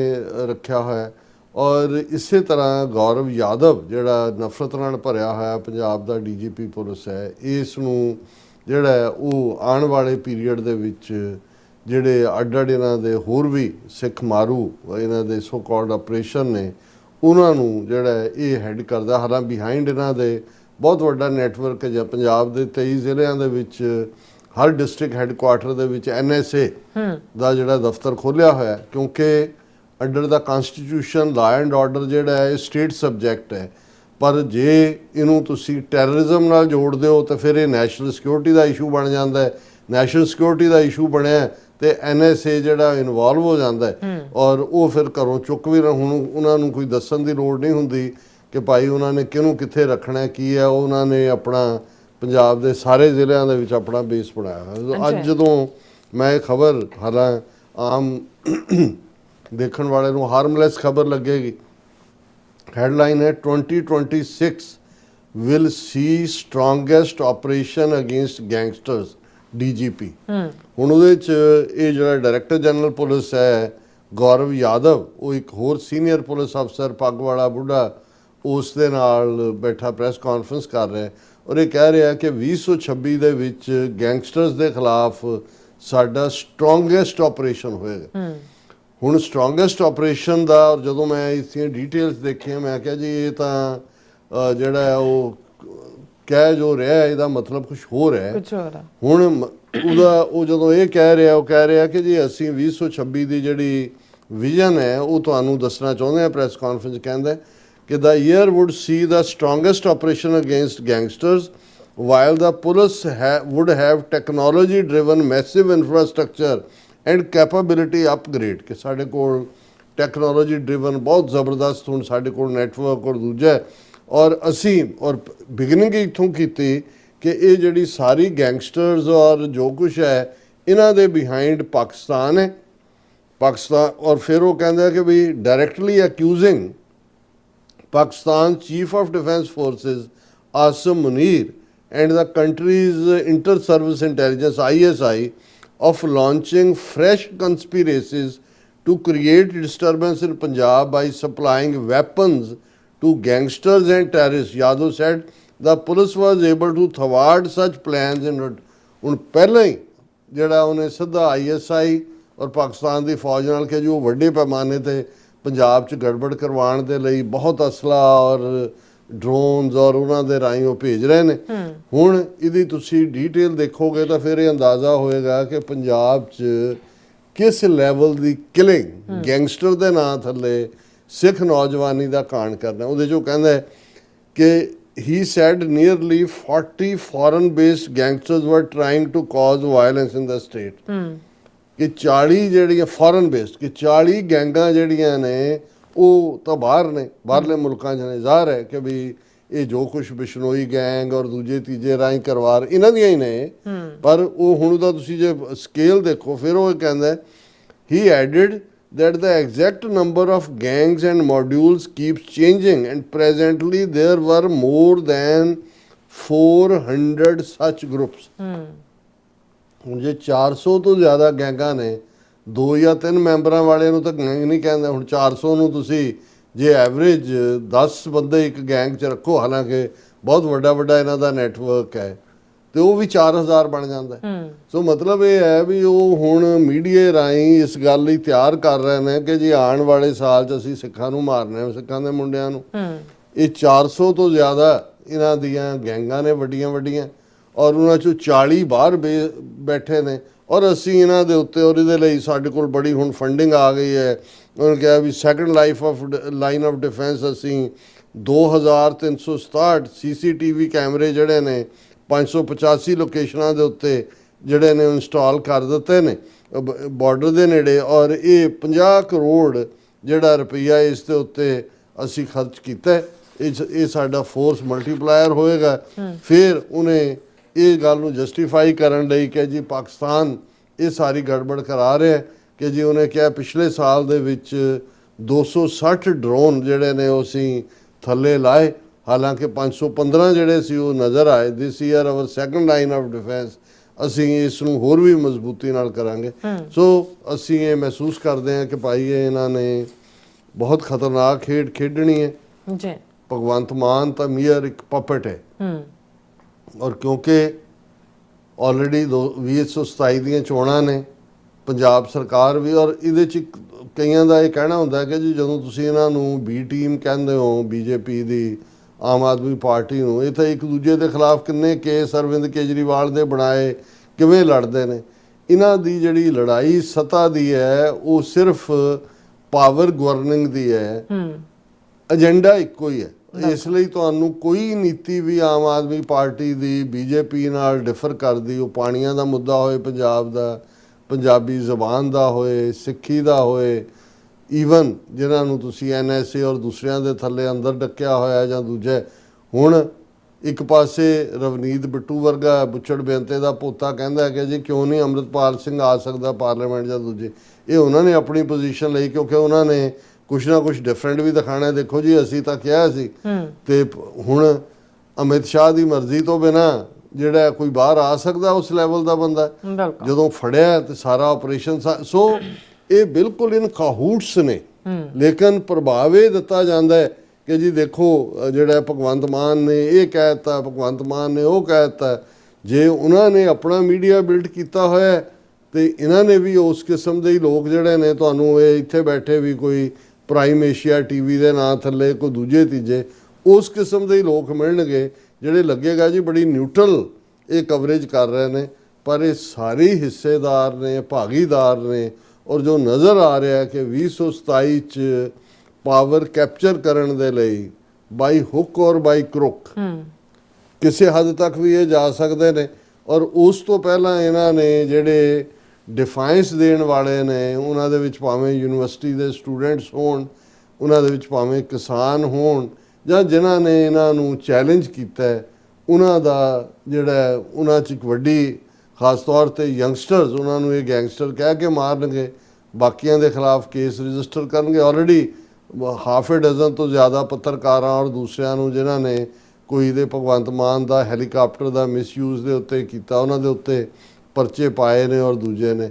ਸੋ ਇਹ ਇਹਨਾਂ ਦੀ 2026 ਵਰੇ ਦੀ ਨੀਤੀ ਜਿਹੜੀ ਹੈ ਉਹ ਗੌਰਵ ਯਾਦਵ ਦੇ ਮੂੰਹ ਰਾਹੀਂ ਇੱਕ ਡਿਫਰੈਂਟ ਪਰਸਪੈਕਟਿਵ ਦੇ ਵਿੱਚ ਭਾਵੇਂ ਉਹਨੇ ਕਹਿਣ ਦੀ ਕੋਸ਼ਿਸ਼ ਕੀਤੀ, ਪਰ ਹਕੀਕਤ ਅਨਫੋਲਡ ਹੋ ਰਹੀ ਹੈ। ਜੀ ਡਾਕਟਰ ਸਾਹਿਬ, ਤੁਹਾਡਾ ਬਹੁਤ ਬਹੁਤ ਧੰਨਵਾਦ। ਸਾਥ ਲੈਣੇ ਬ੍ਰੇਕ ਵਿਊਅਰਸ, ਤੁਸੀਂ ਇਸੇ ਤਰ੍ਹਾਂ ਬਣੇ ਰਹਿਣਾ। ਮਿਲਦੇ ਹਾਂ ਛੋਟੇ ਜਿਹੇ ਬ੍ਰੇਕ ਤੋਂ ਬਾਅਦ।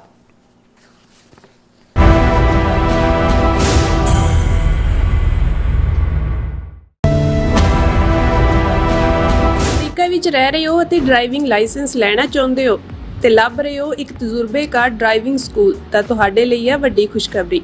ਕੈਲੀਫੋਰਨੀਆ ਦਾ ਸਟਾਕਟਨ ਟਰੱਕ ਡਰਾਈਵਿੰਗ ਸਕੂਲ ਤੁਹਾਨੂੰ ਦੇਵੇਗਾ ਡਰਾਈਵਿੰਗ ਸਿਖਲਾਈ ਅਤੇ ਡਰਾਈਵਿੰਗ ਦੌਰਾਨ ਪੇਸ਼ ਆਉਂਦੀਆਂ ਮੁਸ਼ਕਲਾਂ ਨਾਲ ਨਜਿੱਠਣ ਦੀ ਸਿਖਲਾਈ। 25 ਸਾਲ ਤੋਂ ਵੀ ਵੱਧ ਦੇ ਤਜਰਬੇ ਨਾਲ ਤੁਹਾਨੂੰ ਮਿਲੇਗੀ ਡਰਾਈਵਿੰਗ ਨਾਲ ਸੰਬੰਧਿਤ ਹਰ ਤਰ੍ਹਾਂ ਦੀ ਸਿਖਲਾਈ, ਉਹ ਵੀ ਵਾਜਿਬ ਕੀਮਤ ਵਿੱਚ। ਫਿਰ ਦੇਰ ਕਿਸ ਗੱਲ ਦੀ, ਅੱਜ ਹੀ ਸੰਪਰਕ ਕਰੋ 2097883308 ਜਾਂ ਫਿਰ 2093139919 ਨੰਬਰਾਂ ਤੇ ਅਤੇ ਪਾਓ ਆਪਣਾ ਡਰਾਈਵਿੰਗ ਲਾਇਸੈਂਸ। ਕੀ ਤੁਸੀਂ ਰੋਜ਼ਾਨਾ ਕੰਮ ਤੇ ਆਪਣਾ ਵਧੇਰੇ ਸਮਾਂ ਬਿਤਾਉਣ ਤੋਂ ਪਰੇਸ਼ਾਨ ਹੋ? ਆਪਣੀ ਪੂੰਜੀ ਨੂੰ ਕੰਮ ਤੇ ਲਗਾਓ, ਸਾਡੇ ਨਾਲ ਇਨਵੈਸਟ ਕਰੋ। ਅਸੀਂ ਤੁਹਾਡੀ ਪੂੰਜੀ ਤੋਂ ਤੁਹਾਡੇ ਲਈ ਵਧੇਰੇ ਪੈਸੇ ਬਣਾ ਸਕਦੇ ਹਾਂ। ਅਸੀਂ ਪ੍ਰਾਈਵੇਟ ਇਕੁਇਟੀ ਇਨਵੈਸਟਮੈਂਟ ਫਰਮ ਹਾਂ ਤੇ ਕਮਰਸ਼ੀਅਲ ਰੀਅਲ ਏਸਟੇਟ ਵਿੱਚ ਮਾਹਿਰ ਹਾਂ। Property management, leasing, asset management, commercial real estate investment ਵਿੱਚ ਸਾਰੀਆਂ ਸੇਵਾਵਾਂ ਲਈ ਅਮਰੀਕਾ ਭਰ ਵਿੱਚੋਂ ਤੁਸੀਂ ਸਾਡੇ ਤੱਕ ਪਹੁੰਚ ਕਰ ਸਕਦੇ ਹੋ। ਆਜ਼ਾਦ ਕਮਰਸ਼ੀਅਲ ਰੀਅਲਟੀ ਸਰਵਿਸਿਜ਼ ਦੇ Azad Family Trust, 701 North Port Oak Road, suite number 204, Houston, Texas. ਤੁਸੀਂ ਸਾਨੂੰ ਸਾਡੇ ਫੋਨ ਨੰਬਰ 7136861277 ਤੇ ਵੀ ਸੰਪਰਕ ਕਰ ਸਕਦੇ ਹੋ। Azad Commercial Realty services.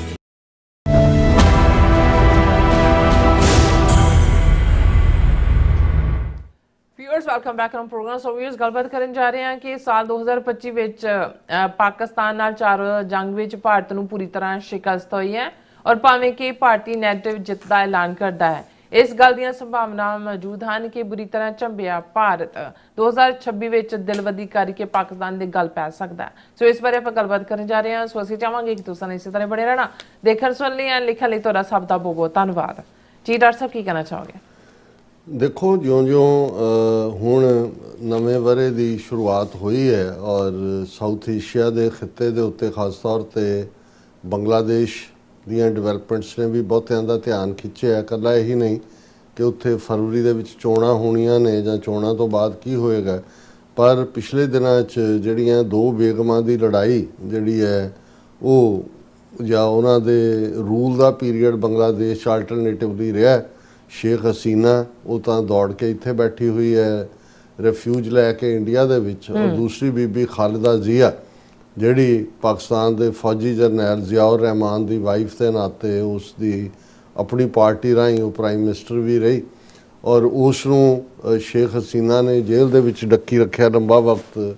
ਔਰ ਉਸ ਪਾਰਟੀ ਦੇ ਵਰਕਰਸ ਦੇ ਉੱਤੇ ਵੀ ਜਿਹੜੇ ਨੇ ਉਹ ਕਾਫੀ ਝੂਠੇ ਕੇਸ ਔਰ ਦੂਜੇ ਤੀਜੇ ਫਸਾਏ। ਜਮਾਤ-ਏ ਇਸਲਾਮੀ ਨੂੰ ਤਾਂ ਉਹਨਾਂ ਦੇ ਤਾਂ ਕਈ ਹੈਂਗ ਕੀਤੇ ਕਿ ਜੀ ਤੁਸੀਂ 1971 'ਚ ਜਿਹੜੀ ਹੈ ਪਾਕਿਸਤਾਨ ਦੀ ਮਦਦ ਕੀਤੀ ਸੀ। ਸੋ ਖਾਲਿਦਾ ਜ਼ੀਆ ਬਿਮਾਰ ਚੱਲ ਰਹੀ ਸੀ ਕਾਫੀ ਦੇਰ ਤੋਂ, ਕੈਦ ਦੇ ਵਿੱਚ ਹੁੰਦਿਆਂ ਵੀ ਫਿਰ ਉਹਨੂੰ ਛੱਡਿਆ ਗਿਆ ਜਾਂ ਦੂਜੇ, ਔਰ ਪਿਛਲੇ ਦਿਨਾਂ 'ਚ ਆਲਮੋਸਟ 80 ਸਾਲ ਦੀ ਉਮਰ ਦੇ ਵਿੱਚ ਉਸ ਦੀ ਮੌਤ ਹੋਈ। ਉਸ ਦਾ ਬੇਟਾ ਜਿਹੜਾ ਕਿ ਕਈ ਸਾਲਾਂ ਤੋਂ ਪਤਾ ਨਹੀਂ 14-15 ਸਾਲਾਂ ਤੋਂ ਇਨ ਐਗਜ਼ਾਈਲ ਸੀ, ਉਹ ਵਾਪਸ ਗਿਆ ਔਰ ਉਹਦਾ ਜਿਹੜਾ ਅਖੀਰਲਾ ਜਨਾਜ਼ਾ ਔਰ ਉਹਨਾਂ ਦੀਆਂ ਜਿਹੜੀਆਂ ਦਫਨਾਨ ਦੀ ਔਰ ਦੂਸਰੀਆਂ ਰਸਮਾਂ ਪੂਰੀਆਂ ਹੋਈਆਂ। ਹੁਣ ਇਸ ਸਾਰੇ ਦੇ ਵਿੱਚ ਕਿਉਂਕਿ ਫਰਵਰੀ ਦੇ ਵਿੱਚ ਚੋਣਾਂ ਹੋਣੀਆਂ ਨੇ, ਆਲਰੇਡੀ ਸ਼ੇਖ ਹਸੀਨਾ ਦੀ ਪਾਰਟੀ ਦੇ ਉੱਤੇ ਤਾਂ ਪਾਬੰਦੀ ਹੈ ਕਿ ਵੀ ਉਹ ਚੋਣ ਨਹੀਂ ਲੜ ਸਕਦੇ। ਸੋ ਖਾਲਿਦਾ ਜ਼ੀਆ ਦੀ ਪਾਰਟੀ ਨੂੰ ਲੈ ਕੇ ਹੁਣ ਭਾਰਤ ਜਿਹਨੇ ਆਪਣੇ ਸਾਰੇ ਆਂਡੇ ਇੱਕ ਟੋਕਰੀ 'ਚ ਪਾਏ ਸੀ ਸ਼ੇਖ ਹਸੀਨਾ ਦੇ, ਔਰ ਜਿਹੜੀ ਚੇਂਜ ਉੱਥੇ ਸਟੂਡੈਂਟਸ ਦੇ ਰੈਵੋਲੂਸ਼ਨ ਤੋਂ ਬਾਅਦ ਹੋਈ, ਇੰਡੀਆ ਪ੍ਰਤੀ ਤਾਂ ਨਫ਼ਰਤ ਸੀ ਪੂਰੀ ਤਰ੍ਹਾਂ, ਕਿਉਂਕਿ ਅਜੇ ਵੀ ਉਹਨੂੰ ਉਹ ਇਸਤੇਮਾਲ ਕਰ ਰਹੇ ਨੇ ਉੱਥੇ ਬਿਠਾ ਕੇ ਸ਼ੇਖ ਹਸੀਨਾ ਨੂੰ ਬੰਗਲਾਦੇਸ਼ ਦੇ ਖਿਲਾਫ, ਔਰ ਹੋਰ ਬਹੁਤ ਸਾਰੀਆਂ ਪਾਬੰਦੀਆਂ ਔਰ ਇੱਧਰ ਉੱਧਰ। ਹੁਣ ਇੰਡੀਆ ਇੱਕ ਪਾਸੇ ਰੀਚ ਆਊਟ ਕਰਨ ਦੀ ਕੋਸ਼ਿਸ਼ ਕਰ ਰਿਹਾ ਕਿ ਵੀ, ਔਰ ਇਹੀ ਕਾਰਨ ਹੈ ਕਿ ਜਿਹੜੀ ਇੰਡੀਅਨ, ਕਿਉਂਕਿ ਜੋ ਕੁਛ ਵੀ ਸ਼ੇਖ ਹਸੀਨਾ ਕਰ ਰਹੇ ਸੀ ਰॉ ਦਾ ਹੀ ਜਿਹੜਾ ਉਹ ਰਨ ਤਾਂ ਉਹ ਹੀ ਕਰ ਰਹੇ ਸੀ, ਉਹਨਾਂ ਦੀ ਆਫੀਸ਼ੀਅਲ ਉੱਥੇ ਢਾਕੇ 'ਚ ਬੈਠੇ ਸੀ। ਲੇਕਿਨ ਆਲ ਆਫ ਏ ਸਡਨ ਇਹਨਾਂ ਨੂੰ ਬੜੀ ਹਮਦਰਦੀ ਜਾਗੀ ਖਾਲਿਦਾ ਜ਼ਿਆ ਨਾਲ। ਰਾਜਨਾਥ ਸਿੰਘ ਬੰਗਲਾਦੇਸ਼ ਦੀ ਐਮਬੈਸੀ ਦਿੱਲੀ 'ਚ ਜਾ ਕੇ ਰਜਿਸਟਰ ਤੇ ਉੱਤੇ ਅਫਸੋਸ ਕੀਤਾ, ਮੋਦੀ ਨੇ ਅਫਸੋਸ ਕੀਤਾ, ਸ਼ੇਖ ਹਸੀਨਾ ਨੇ ਵੀ ਲੰਬੀ ਚੌੜੀ ਟ੍ਰਿਬਿਊਟ ਦਿੱਤੀ, ਔਰ even S Jai Shankar foreign minister ਜਿਹੜਾ ਉਹ ਉਹਨਾਂ ਦੀਆਂ ਅਖੀਰਲੀਆਂ ਰਸਮਾਂ 'ਚ ਸ਼ਮੂਲੀਅਤ ਦੇ ਲਈ ਢਾਕਾ ਗਿਆ। ਜ਼ਾਹਰ ਹੈ ਪਾਕਿਸਤਾਨ ਦੇ ਵੱਲੋਂ ਵੀ ਜਿਹੜੇ ਉਹਨਾਂ ਦੇ ਸਪੀਕਰ ਵੀ ਔਰ ਇਸਾਕਦਾਰ ਵੀ ਔਰ ਦੂਸਰੇ ਹਾਇਰ ਆਫੀਸ਼ੀਅਲ ਗਏ। ਹੁਣ ਅਸੀਂ ਗੱਲ ਜਦੋਂ ਪਾਕਿਸਤਾਨ ਭਾਰਤ ਸੰਬੰਧਾਂ ਦੀ ਕਰਦੇ ਹਾਂ, ਇੱਕ ਪਾਸੇ ਤਾਂ ਭਾਰਤ ਪਾਕਿਸਤਾਨ ਦੇ ਖਿਲਾਫ ਹਰ ਪਲੇਟਫਾਰਮ, ਉਹ UN ਹੋਏ, ਸਿਕਿਉਰਿਟੀ ਕੌਂਸਲ ਹੋਏ, ਹਿਊਮਨ ਰਾਈਟ ਕੌਂਸਲ ਹੋਏ, ਉਹਨਾਂ ਦੇ ਐਕਸਟਰਨਲ ਅਫੇਅਰਸ ਦਾ ਬੁਲਾਰਾ ਕਰ ਰਿਹਾ ਹੋਏ, ਤੁਹਾਨੂੰ ਮੂੰਹ ਚੋਂ ਜਿਹਨੂੰ ਸਪਿਊਇੰਗ ਵੈਨਮ ਕਹਿੰਦੇ ਨੇ ਕਿ ਜ਼ਹਿਰ ਤੋਂ ਬਿਨਾਂ ਨਿਕਲਦਾ ਹੋਰ ਕੁਝ ਨਜ਼ਰ ਨਹੀਂ ਆਉਂਦਾ। ਹੁਣ ਉੱਥੇ ਕੁਦਰਤੀ ਜਿਹੜਾ ਹੈ ਉਹ ਪਾਕਿਸਤਾਨੀ ਸਪੀਕਰ ਉਹਨਾਂ ਦੀ ਅਸੈਂਬਲੀ ਦੇ ਔਰ ਐਸ ਜੈ ਸ਼ੰਕਰ ਆਮੋ ਸਾਹਮਣੇ ਹੋਏ, ਜਾਂ ਕਿਵੇਂ ਉਹਨਾਂ ਨੇ ਹੱਥ ਮਿਲਾਇਆ, ਔਰ ਉਹ ਪਿਕਚਰ ਜਿਹੜੀ ਹੈ ਸਾਰੇ ਪਾਸੇ ਕਰਕੇ ਪਾਕਿਸਤਾਨ ਦੇ ਮੀਡੀਆ 'ਚ ਵੀ ਬੜੀ ਡਿਬੇਟ ਡਿਸਕਸ ਕੇ ਜੀ ਇੰਡੀਆ ਜਿਹੜਾ ਹੁਣ ਗੱਲਬਾਤ ਲਈ ਇੱਛਕ ਹੋਏਗਾ ਨਹੀਂ ਹੋਏਗਾ, ਇਸ ਕਿਸਮ ਦੀਆਂ ਕਿਆ ਸਰਾਈਆਂ ਜਿਹੜੀਆਂ ਨੇ ਉਹ ਸ਼ੁਰੂ ਹੋ ਜਾਂਦੀਆਂ ਨੇ, ਸ਼ੁਰੂ ਹੋ ਗਈਆਂ। ਔਰ ਬੜਾ ਇੰਡੀਆ ਨੇ ਇਸ ਨੂੰ, ਜੇ ਤੁਸੀਂ ਉਹਨਾਂ ਦੇ ਮੀਡੀਆ ਦੇ ਹਵਾਲੇ ਨਾਲ ਦੇਖੋ ਔਰ ਤਾਂ ਇਹ ਤੁਹਾਨੂੰ ਨਜ਼ਰ ਆਏਗਾ ਕਿ ਭਾਈ ਉਹਨਾਂ ਦਾ ਜਿਹੜਾ ਇੱਕ ਸਾਬਕਾ ਡਿਪਲੋਮੈਟ ਸੁਰੇਸ਼ ਕੁਮਾਰ ਗੋਇਲ, ਉਹਨੇ ANI ਜਿਹੜਾ ਰਾਹ ਦਾ ਹੀ ਆਊਟਫਿਟ ਹੈ ਮੀਡੀਆ, ਉਹਨੂੰ ਇੰਟਰਵਿਊ ਦਿੰਦਿਆਂ ਕਿਹਾ, ਉਹਨੂੰ ਜਦੋਂ ਪੁੱਛਿਆ ਗਿਆ ਕਿ ਜੀ ਇਹ ਜਿਹੜਾ ਹੱਥ ਮਿਲਾਇਆ ਇਹਦਾ ਮਤਲਬ ਹੈ ਵੀ ਭਾਰਤ ਪਾਕਿਸਤਾਨ ਰਿਲੇਸ਼ਨਸ਼ਿਪ ਕਲੋਜ਼ ਆ ਰਹੀ ਹੈ, ਉਹ ਕਹਿੰਦਾ Pak minister stock Indian leaders, former envoy calls Pakistani reports of Jaishankar Dhaka handshake ਲਾਫੇਬਲ। ਉਹਨੇ ਕਿਹਾ ਵੀ ਇਹ ਹਾਸਾ ਆਉਂਦਾ ਮੈਨੂੰ ਇਹ ਦੇਖ ਕੇ ਕਿ ਪਾਕਿਸਤਾਨੀ ਮੀਡੀਆ ਜਦੋਂ ਇਹਨੂੰ ਇਹ ਕਹਿਣ ਦੀ ਕੋਸ਼ਿਸ਼ ਕਰਦਾ ਹੈ ਕਿ ਜੀ ਇਹ ਜਿਹੜਾ ਭਾਰਤ ਹੁਣ ਪਾਕਿਸਤਾਨ ਨਾਲ ਗੱਲਬਾਤ ਦੇ ਲਈ ਇੱਛਕ ਹੈ, ਇਟਸ ਲਾਫੇਬਲ। ਉਹਨੇ ਕਿਹਾ ਵੀ ਜਿਹੜੇ ਪਾਕਿਸਤਾਨ ਦੇ ਲੀਡਰ ਨੇ ਉਹ ਇੰਡੀਅਨਸ ਨੂੰ ਜਿਹੜਾ ਸਟਾਕ ਕਰਦੇ ਨੇ, ਉਹਨਾਂ ਦੇ ਪਿੱਛੇ ਪਿੱਛੇ ਤੁਰੇ ਫਿਰਦੇ ਨੇ। ਉਹਨਾਂ ਨੇ ਕਿਹਾ ਕਿ ਬਈ I simply feel like laughing at it.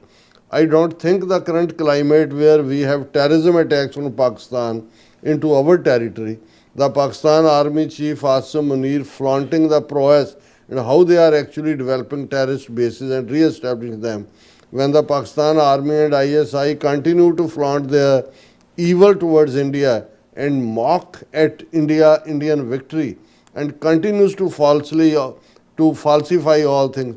I think it is laughable thing. ਹੁਣ ਇਹ ਉਹਨੇ ਉਹਨਾਂ ਪਾਕਿਸਤਾਨੀਆਂ ਨੂੰ ਜਵਾਬ ਦਿੱਤਾ ਹੈ ਜਿਹੜਾ ਮੀਡੀਆ ਸੀ ਕਿ ਜੀ ਦੇਖੋ ਐਸ ਜੈ ਸ਼ੰਕਰ ਨਾਲ ਹੈਂਡਸ਼ੇਕ ਇਹ ਦੱਸਦਾ ਕਿ ਵੀ ਇਹ ਜਿਹੜਾ ਹੈ ਹੁਣ ਸ਼ਾਇਦ ਗੱਲਬਾਤ ਇੰਡੀਆ ਕਰਨਾ ਚਾਹੁੰਦਾ ਹੈ। ਔਰ ਉਹ ਅੱਗੋਂ ਕਹਿੰਦਾ ਹੈ ਦਾ desperation in the ਪਾਕਿਸਤਾਨ's top leadership once again came out on Wednesday after Pakistan attempted to amplify what was a courteous handshake between Jai Shankar and Sadiq in Dhaka। ਉਹਨੇ ਕਿਹਾ ਕੱਟ ਸੀ ਉਹ ਸਾਹਮਣੇ ਆਇਆ, ਉਹਨੇ ਹੱਥ ਮਿਲਾਇਆ ਤਾਂ ਉਹ ਸਮਝ ਰਹੇ ਨੇ ਕਿ ਜੀ ਇੰਡੀਆ ਦੇ ਨਾਲ ਇਹ ਹੈ ਜਿੱਥੇ ਉਹ ਪਾਕਿਸਤਾਨ ਨੂੰ ਦੇਖਦੇ ਨੇ। ਜਦੋਂ ਹੁਣ ਇਹ ਪੋਸੀਬਿਲਿਟੀ, ਕਿਉਂਕਿ ਉਹਨਾਂ ਦੇ ਵੀ ਜਿਹੜੇ ਐਕਸਪਰਟ ਨੇ ਪਾਕਿਸਤਾਨ ਦੇ, ਉਹਨਾਂ ਤੋਂ ਨਾਲ ਵੀ ਇਹ ਹੋ ਰਿਹਾ ਸੀ ਕਿ ਜੀ 2025 'ਚ ਤਾਂ 4 ਰੋਜ਼ਾ ਜੰਗ ਦੇ ਵਿੱਚ ਭਾਰਤ ਨੂੰ ਮੂੰਹ ਦੀ ਖਾਣੀ ਪਈ, ਪਰ ਕੀ 2026 ਦੇ ਵਿੱਚ ਭਾਰਤ ਪਾਕਿਸਤਾਨ ਤੇ ਫਿਰ ਹਮਲਾ ਕਰ ਸਕਦਾ ਹੈ? ਔਰ ਇਹ ਸਾਨੂੰ ਵੀ ਇਹ ਸਵਾਲ, ਬਹੁਤ ਸਾਰੇ ਕਮੈਂਟਸ ਵੀ ਔਰ ਸਵਾਲ ਵੀ ਇਹਦੇ ਤੇ ਪੁੱਛੇ ਗਏ। ਹੁਣ ਇਸ ਦੇ ਉੱਤੇ ਪਹਿਲਾਂ ਤਾਂ ਕਿਉਂਕਿ ਹੁਣ ਇਹ ਜਿਹੜੀ ਖਾਲਿਦਾ ਜ਼ਿਆ ਦੇ ਬਰੀਅਲ ਸੈਰੇਮਨੀ ਦੇ ਵੇਲੇ ਪਾਕਿਸਤਾਨੀ ਸਪੀਕਰ ਔਰ ਫੋਰਨ ਮਿਨਿਸਟਰ ਆਮੋ ਸਾਹਮਣੇ ਹੋਏ ਤੇ ਪਾਕਿਸਤਾਨੀ ਮੀਡੀਆ ਨੇ ਤਾਂ ਉਹਨੂੰ ਹੋਪ ਦੇ ਵੱਲ ਤੋਰਨਾ ਸ਼ੁਰੂ ਕਰਤਾ। ਉਹ ਕਹਿੰਦਾ ਲਾਫੇਬਲ ਹੈ, ਸਟਾਕ ਕਰ ਦਿਓ ਤੁਸੀਂ ਸਾਡੇ ਲੀਡਰਾਂ ਨੂੰ। ਅਸੀਂ ਜੋ ਕਹਿਣਾ ਚਾਹੁੰਦਾ ਉਹ ਮੈਂ ਕਹਿ ਨਹੀਂ ਸਕਦਾ ਪੰਜਾਬੀ 'ਚ, ਉਹ ਪਾਕਿਸਤਾਨ ਪ੍ਰਤੀ ਉਹਨੇ ਕੀ ਲਫ਼ਜ਼ ਕਹੇ ਨੇ। ਅੱਛਾ, ਹੁਣ ਜਿਹੜਾ ਦੂਸਰੇ ਪਾਸੇ ਭਾਰਤ ਕੀ ਕਰ ਰਿਹਾ ਹੈ, ਹੁਣ ਪਾਕਿਸਤਾਨ ਨੂੰ ਵੀ ਨਜ਼ਰ ਆ ਰਿਹਾ ਕਿ ਜਿਹੜਾ ਉਹਨਾਂ ਨੇ ਸੋ ਕਾਲਡ ਆਪਰੇਸ਼ਨ ਸੰਦੂਰ ਇੰਡੀਆ ਦੇ ਦੀ ਤੋਂ ਬਾਅਦ ਇਹ ਕਿਹਾ ਸੀ ਕਿ ਜੀ ਅਸੀਂ ਇੰਡਸ ਵਾਟਰ ਟ੍ਰੀਟੀ ਜਿਹੜੀ ਹੈ ਉਸ ਨੂੰ ਮੰਨਣ ਦੇ ਲਈ ਅਸੀਂ ਹੁਣ ਕੋਈ ਵਚਨਬੱਧ ਨਹੀਂ ਹੈ, ਔਰ ਆਲਰੇਡੀ ਜਿਹੜਾ ਪਾਕਿਸਤਾਨ ਨੂੰ ਨਜ਼ਰ ਉਹਦੇ ਇੰਪੈਕਟ ਆਉਣਾ ਸ਼ੁਰੂ ਹੋ ਗਿਆ। India not allowed to misuse its allowance of water of western rivers under Indus water treaty Pakistan. ਇਹ ਉਹਨਾਂ ਦੇ ਜਿਹੜੇ ਫੋਰਨ ਆਫਿਸ ਦੇ ਸਪੋਕਸਪਰਸਨ ਨੇ ਤਾਹਿਰ ਹਸਨ ਅੰਦਰਾਬੀ, ਉਹਨਾਂ ਨੇ ਇੱਕ ਸਵਾਲ ਦੇ ਜਵਾਬ ਦੇ ਵਿੱਚ ਕਿਹਾ ਕਿ ਵੀ ਇੰਡੀਆ ਨੇ ਜਿਹੜਾ 260 megawatt Dulhasti stage 2 hydro power project Chenab river ਨੂੰ ਅਪਰੂਵਲ ਦਿੱਤੀ ਹੈ, ਇਹ ਜਿਹੜਾ ਇਹ ਵਾਇਓਲੇਸ਼ਨ ਹੈ ਇੰਡਸ ਵਾਟਰ ਟ੍ਰੀਟੀ ਦੀ। ਸੋ ਇਹ ਵੀ ਇੰਡੀਆ ਦੀ ਪ੍ਰੋਵੋਕੇਸ਼ਨ ਹੈ ਕਿ ਉਸ ਟ੍ਰੀਟੀ ਨੂੰ ਮੰਨਣ ਦੀ ਥਾਂ ਜਿਹੜਾ ਉਹ ਉਸ ਦੀ ਵਾਇਓਲੇਸ਼ਨ ਕਰ ਰਿਹਾ। ਫਿਰ India asks Pakistan to expedite release of Indian prisoner in its custody. ਹੁਣ ਇੰਡੀਆ ਇਵੇਂ ਗੱਲ ਕਰ ਰਿਹਾ ਜਿਵੇਂ ਹੁਕਮ ਦੇ ਰਿਹਾ ਹੋਏ ਕਿ ਭਈ ਜਿਹੜੇ ਇੰਡੀਅਨ 35 ਸਿਵਲੀਅਨ ਪ੍ਰਿਜ਼ਨਰਸ ਔਰ ਫਿਸ਼ਰਮੈਨ ਪਾਕਿਸਤਾਨ ਦੀ ਕਸਟਡੀ 'ਚ ਨੇ, ਉਹਨਾਂ ਨੂੰ ਪਾਕਿਸਤਾਨ ਰਿਹਾ ਕਰੇ।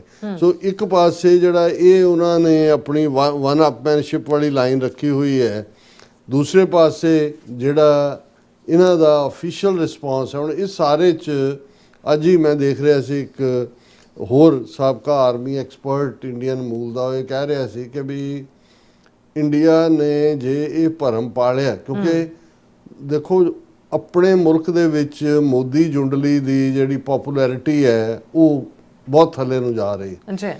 ਹਾਲਾਂਕਿ ਇਹਦੇ 'ਚ ਕੋਈ ਸ਼ੱਕ ਨਹੀਂ ਹੈ ਕਿ ਦੁਨੀਆ ਨੂੰ ਪਤਾ ਹੈ ਕਿ ਆਪਰੇਸ਼ਨ ਸੰਦੂਰ ਸੋ ਕਾਲਡ ਉਹਦੇ 'ਚ ਭਾਰਤ ਦੀ ਮੁਕੰਮਲ ਸ਼ਿਕਸਤ ਹੋਈ, ਪਰ ਉਹਨਾਂ ਨੇ ਉਹ ਰਿਪੀਟਡਲੀ ਉਸ ਝੂਠ ਨੂੰ ਰਿਪੀਟ ਕਰ ਰਹੇ ਨੇ। ਉਹਨਾਂ ਦਾ ਮੀਡੀਆ, ਉਹਨਾਂ ਦਾ ਸੋਸ਼ਲ ਮੀਡੀਆ, ਉਹਨਾਂ ਦਾ ਦੂਸਰਾ ਅੱਜ ਵੀ ਭਾਰਤ ਵਿਚਲਾ ਇੱਕ ਵੱਡਾ ਹਿੱਸਾ ਇਹ ਯਕੀਨ ਕਰਦਾ ਹੈ ਕਿ ਜੀ ਪਾਕਿਸਤਾਨ ਨੂੰ ਬੀਟ ਕੀਤਾ ਇੰਡੀਆ ਨੇ, ਔਰ ਪਾਕਿਸਤਾਨ ਗੋਡਿਆਂ ਪਰਨੇ ਲੈ ਆਂਦਾ, ਉਹਨਾਂ ਦੇ 9 ਮੁਰੀਦਕੇ ਤੋਂ ਲੈ ਕੇ ਫਲਾਣੇ ਅੱਡਿਆਂ ਤੇ ਕੀਤਾ ਇਹ ਉਹ। ਲੇਕਿਨ ਇਹ ਹੁਣ ਇੰਟਰਨੈਸ਼ਨਲੀ ਇਹ ਝੂਠ ਐਕਸਪੋਜ਼ ਹੋਇਆ। ਪ੍ਰੈਜ਼ੀਡੈਂਟ ਟਰੰਪ ਨੇ 60 ਤੋਂ ਜ਼ਿਆਦਾ ਵਾਰ ਕਿਹਾ ਵੀ ਮੈਂ ਸੀਜ਼ਫਾਇਰ ਕਰਵਾਇਆ।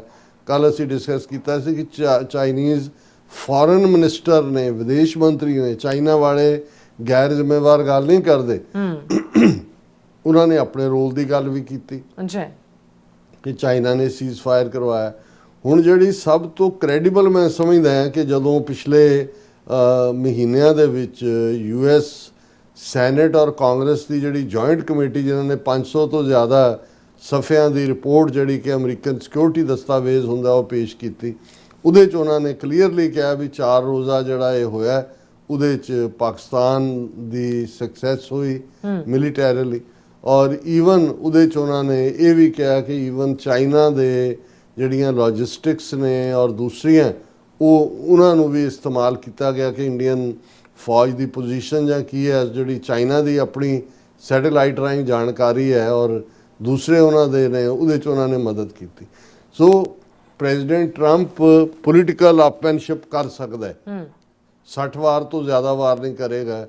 ਉਹ ਵੀ ਉਹਨੇ ਕਰਕੇ ਦੱਸ ਦਿੱਤਾ ਕਿ ਭਾਈ ਇਹ ਅਸੀਂ ਰੁਕਵਾਇਆ। ਫਿਰ ਅਸੀਂ ਜ਼ਿਕਰ ਕੀਤਾ ਸੀ ਕਿ ਮਾਰਕੋ ਰੂਬੀਓ ਨੇ ਆਪਣੇ ਸਟੇਟ ਡਿਪਾਰਟਮੈਂਟ ਦੇ ਵਿੱਚ ਹਾਈ ਆਫੀਸ਼ੀਅਲ ਜਿਹੜਾ ਉਹ ਰਿੱਕੀ ਗਿੱਲ, ਜਿਹਦਾ ਨਾਮ ਰਣਜੀਤ ਸਿੰਘ ਹੈ, ਉਸ ਨੂੰ ਹਾਈਐਸਟ ਅਵਾਰਡ ਸਟੇਟ ਡਿਪਾਰਟਮੈਂਟ ਦਾ ਦਿੱਤਾ ਹੈ ਅਜੇ ਪਿਛਲੇ ਹਫਤੇ, ਕਿ ਉਸ ਨੇ ਭਾਰਤ ਔਰ ਪਾਕਿਸਤਾਨ ਦੇ ਵਿੱਚ ਸੁਲ੍ਹਾ ਕਰਾਉਣ ਦੇ ਵਿੱਚ ਜਾਂ ਸੀਜ਼ਫਾਇਰ ਕਰਾਉਣ ਦੇ ਵਿੱਚ ਰੋਲ ਅਦਾ ਕੀਤਾ।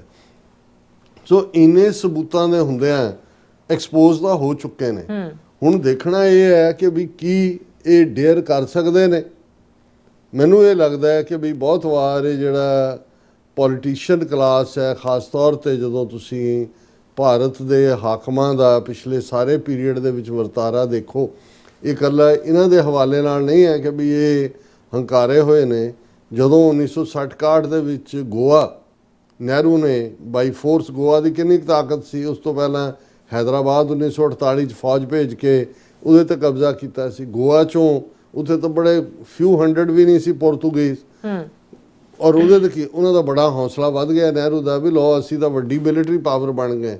ਔਰ ਇਹ ਜਿਹੜਾ ਚਾਈਨਾ ਦੇ ਖਿਲਾਫ, ਚਾਈਨਾ ਨੇ ਭਾਰਤ ਦੇ ਖਿਲਾਫ ਜੰਗ ਨਹੀਂ ਡਿਕਲੇਅਰ ਕੀਤੀ 1962 'ਚ, ਨਹਿਰੂ ਨੇ ਹੀ ਉਸ ਹੰਕਾਰੇ ਹੋਏ ਨੇ ਇਹ ਕਿਹਾ ਕਿ ਜੀ throw them out. Indian army ਨੇ ਜਿਹੜੀਆਂ ਐਡਵਾਂਸ ਜਿਹੜੀਆਂ ਚਾਈਨਾ ਦੀਆਂ ਪੋਸਟ ਸੀ ਉਹਨਾਂ ਦੇ ਉੱਤੇ ਅਟੈਕ ਕੀਤਾ। ਫਿਰ ਚਾਈਨਾ ਨੇ ਜੋ ਸਬਕ ਸਿਖਾਇਆ, 38,000 ਸਕੁਅਰ ਕਿਲੋਮੀਟਰ ਤੋਂ ਜ਼ਿਆਦਾ ਟੈਰੀਟਰੀ ਜਿਹੜੀ ਅੱਜ ਵੀ ਲੱਦਾਖ ਰੀਜਨ ਦੇ ਵਿੱਚ ਚੀਨ ਦੇ ਕੋਲ ਹੈ, ਔਰ ਜਿਹਨੂੰ ਚਾਈਨਾ ਮੰਨਦਾ ਹੀ ਨਹੀਂ ਹੈ ਭਾਰਤ ਦਾ ਹਿੱਸਾ। ਅਰੁਣਾਚਲ ਜਿਹਨੂੰ ਇਹ ਕਹਿੰਦੇ ਨੇ, ਸਾਊਥ ਤਿੱਬਤ ਚੀਨ ਵਾਲੇ ਕਹਿੰਦੇ ਨੇ, ਇਹ ਵੀ ਚਾਈਨਾ ਨੇ ਲੈ ਲਿਆ ਸੀ।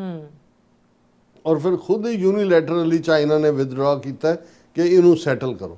ਸੋ ਜੇ ਨਹਿਰੂ ਵਰਗਾ ਇੱਕ ਬੈਲੈਂਸਡ ਬੰਦਾ ਉਸ ਪੀਰੀਅਡ ਦੇ ਵਿੱਚ ਉਹ ਭੁੱਤਰਿਆ ਹੋਇਆ ਸੀ, ਔਰ ਹੁਣ ਕਿਉਂਕਿ ਜਿਸ ਹੱਦ ਤੱਕ ਇਹਨਾਂ ਨੂੰ ਤਾਕਤ ਦਾ ਨਸ਼ਾ ਹੈ, ਜਿਸ ਲੈਵਲ ਦੇ ਉੱਤੇ ਜਾ ਕੇ ਹਿੰਦੂਤਵਾਦ ਦੇ ਉਸ ਨਫ਼ਰਤੀ ਭਾਵ ਨੂੰ ਇਹਨਾਂ ਨੇ ਆਪਣੇ ਲੋਕਾਂ 'ਚ ਫੈਲਾਇਆ ਹੋਇਆ ਹੈ, ਇਹ ਠੀਕ ਹੈ ਕਿ ਦੇ ਵਿਲ ਬੀ ਸਕੇਅਰਲੀ ਬੀਟਨ। ਬਿਲਕੁਲ ਹੁਣ ਵੀ ਜੇ ਇਹਨਾਂ ਨੇ ਇਹ ਕੀਤਾ, ਔਰ ਹੁਣ ਦੇ ਇਸ ਪੀਰੀਅਡ 'ਚ ਅੱਗੇ ਤਾਂ ਚਲੋ ਅਮਰੀਕਾ ਨੇ ਇੰਟਰਵੀਨ ਕਰ ਦਿੱਤਾ ਆ ਕੇ ਇਹਨਾਂ ਦੇ ਤਰਲੇ ਕਰਨ ਤੇ, ਔਰ ਇਹ ਪਹਿਲੀ ਵਾਰ ਨਹੀਂ ਹੈ ਵੀ ਅਮਰੀਕਾ ਨੇ ਇੰਟਰਵੀਨ ਕਰਕੇ ਸੀਜ਼ ਫਾਇਰ ਕਰਵਾਇਆ। ਕਾਰਗਿਲ ਬਿਲਕੁਲ 1999 ਦੇ ਵਿੱਚ ਕਲਿੰਟਨ ਨੇ ਨਵਾਜ਼ ਸ਼ਰੀਫ ਨੂੰ ਸੱਦ ਕੇ ਸੀਜ਼ ਫਾਇਰ, ਕਿਉਂਕਿ ਵਾਜਪਾਈ ਨੇ ਕਿਉਂਕਿ ਪਾਕਿਸਤਾਨ 1998 ਤੋਂ ਪਹਿਲਾਂ ਵਾਲਾ ਪਾਕਿਸਤਾਨ ਹੋਰ ਸੀ। ਜਦੋਂ 1998 'ਚ ਨਿਊਕਲੀਅਰ ਪਾਵਰ ਆ ਗਈ ਤੇ ਨਾ ਤਾਂ ਵੈਸਟਰਨ ਦਰਵਾਜ਼ੇ ਖੋਲੇ, ਵੈਸਟਰਨ ਫਰੰਟ ਖੋਲ ਦਿੰਦੇ ਨੇ, ਉੱਥੇ ਕਾਰਗਿਲ 'ਚ ਜੁੱਤੀਆਂ ਖਾਂਦੇ ਰਹੇ। ਔਰ ਉਦੋਂ ਵੀ ਅਮਰੀਕਾ ਦੀ ਇੰਟਰਵੈਂਸ਼ਨ ਹੋਈ, ਹੁਣ ਵੀ ਅਮਰੀਕਾ ਦੀ ਇੰਟਰਵੈਂਸ਼ਨ ਹੋਈ। ਤਾਂ ਹੁਣ ਜੇ ਇਹਨਾਂ ਨੇ ਕੋਈ ਇਸ ਕਿਸਮ ਦਾ ਪੰਗਾ ਲਿਆ ਜਿਹਦੀਆਂ ਪੋਸੀਬਿਲਿਟੀਜ਼ ਮੌਜੂਦ ਨੇ, ਹਾਲਾਂ ਬਹੁਤ ਵਾਰੀ ਲੱਗਦਾ ਹੁੰਦਾ ਵੀ ਇਹਨਾਂ ਨੂੰ ਸ਼ਾਇਦ ਲੱਗਦਾ ਹੋਏਗਾ ਕਿ ਅਸੀਂ ਇੱਕ ਅੱਧਾ ਐਕਸ਼ਨ 1-2 ਦਿਨ 'ਚ ਕਰਕੇ ਫਿਰ ਜਿਹੜਾ ਸੀਜ਼ ਫਾਇਰ ਜਿਹੜਾ ਕਰ ਦਈਏ ਔਰ ਅਸੀਂ ਕਹਿ ਦਈਏ ਜੀ ਪਾਕਿਸਤਾਨ ਨੂੰ ਸਬਕ ਸਿਖਾਇਆ। ਤੇ ਇਹ ਬਹੁਤ ਵਾਰ ਇਹ ਹੁੰਦਾ ਕਿ ਵੀ ਜਿਹੜੀਆਂ ਨਿਊਕਲੀਅਰ ਪਾਵਰਸ ਜਾਂ ਦੂਸਰੇ ਮੁਲਕ ਨੇ, ਇਹ ਉਹਨਾਂ ਨੇ ਵਾਰ ਸ਼ੁਰੂ ਤਾਂ ਤੁਸੀਂ ਕਰ ਸਕਦੇ ਹੋ, ਫਿਰ ਇਹ ਕਲੋਜ਼ ਕਿਵੇਂ ਜਾਂ ਕਦੋਂ ਹੋਣੀ ਹੈ ਇਹ ਬਹੁਤ ਵਾਰ ਤੁਹਾਡੇ ਹੱਥ 'ਚ ਨਹੀਂ ਰਹਿੰਦਾ ਹੈ ਪਾਰਟ। ਸੋ ਉਹ ਮੁਕੰਮਲ ਤਬਾਹੀ ਦਾ ਵੀ ਵਾਇਸ ਬਣ ਸਕਦਾ ਹੈ।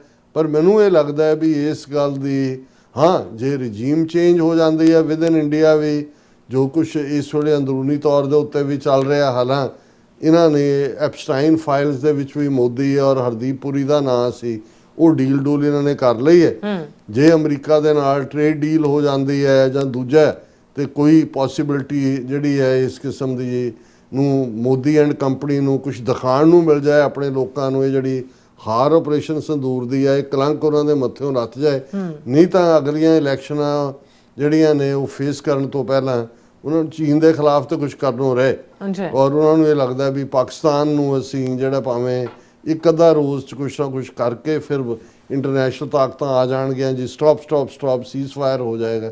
ਪਰ ਮੈਨੂੰ ਇਸ ਪੋਸੀਬਿਲਿਟੀ ਨੂੰ ਰੂਲ ਆਊਟ ਨਹੀਂ ਕੀਤਾ ਜਾ ਸਕਦਾ ਕਿ ਇਹ ਜਿਹੜਾ ਪੂਰੀ ਤਰ੍ਹਾਂ ਝੰਬਿਆ ਭਾਰਤ ਹੈ ਉਹ ਫਿਰ ਪਾਕਿਸਤਾਨ ਦੇ ਗਲ ਪੈ ਸਕਦਾ ਹੈ। ਜੀ ਡਾਕਟਰ ਸਾਹਿਬ ਤੁਹਾਡਾ ਬਹੁਤ ਬਹੁਤ ਸ਼ੁਕਰੀਆ। ਸੋ ਹੱਥ ਲੈਣਾ ਬ੍ਰੇਕ। ਵਿਊਅਰਸ ਤੁਸੀਂ ਕਿਤੇ ਨਹੀਂ ਜਾਣਾ, ਮਿਲਦੇ ਹਾਂ after this short break.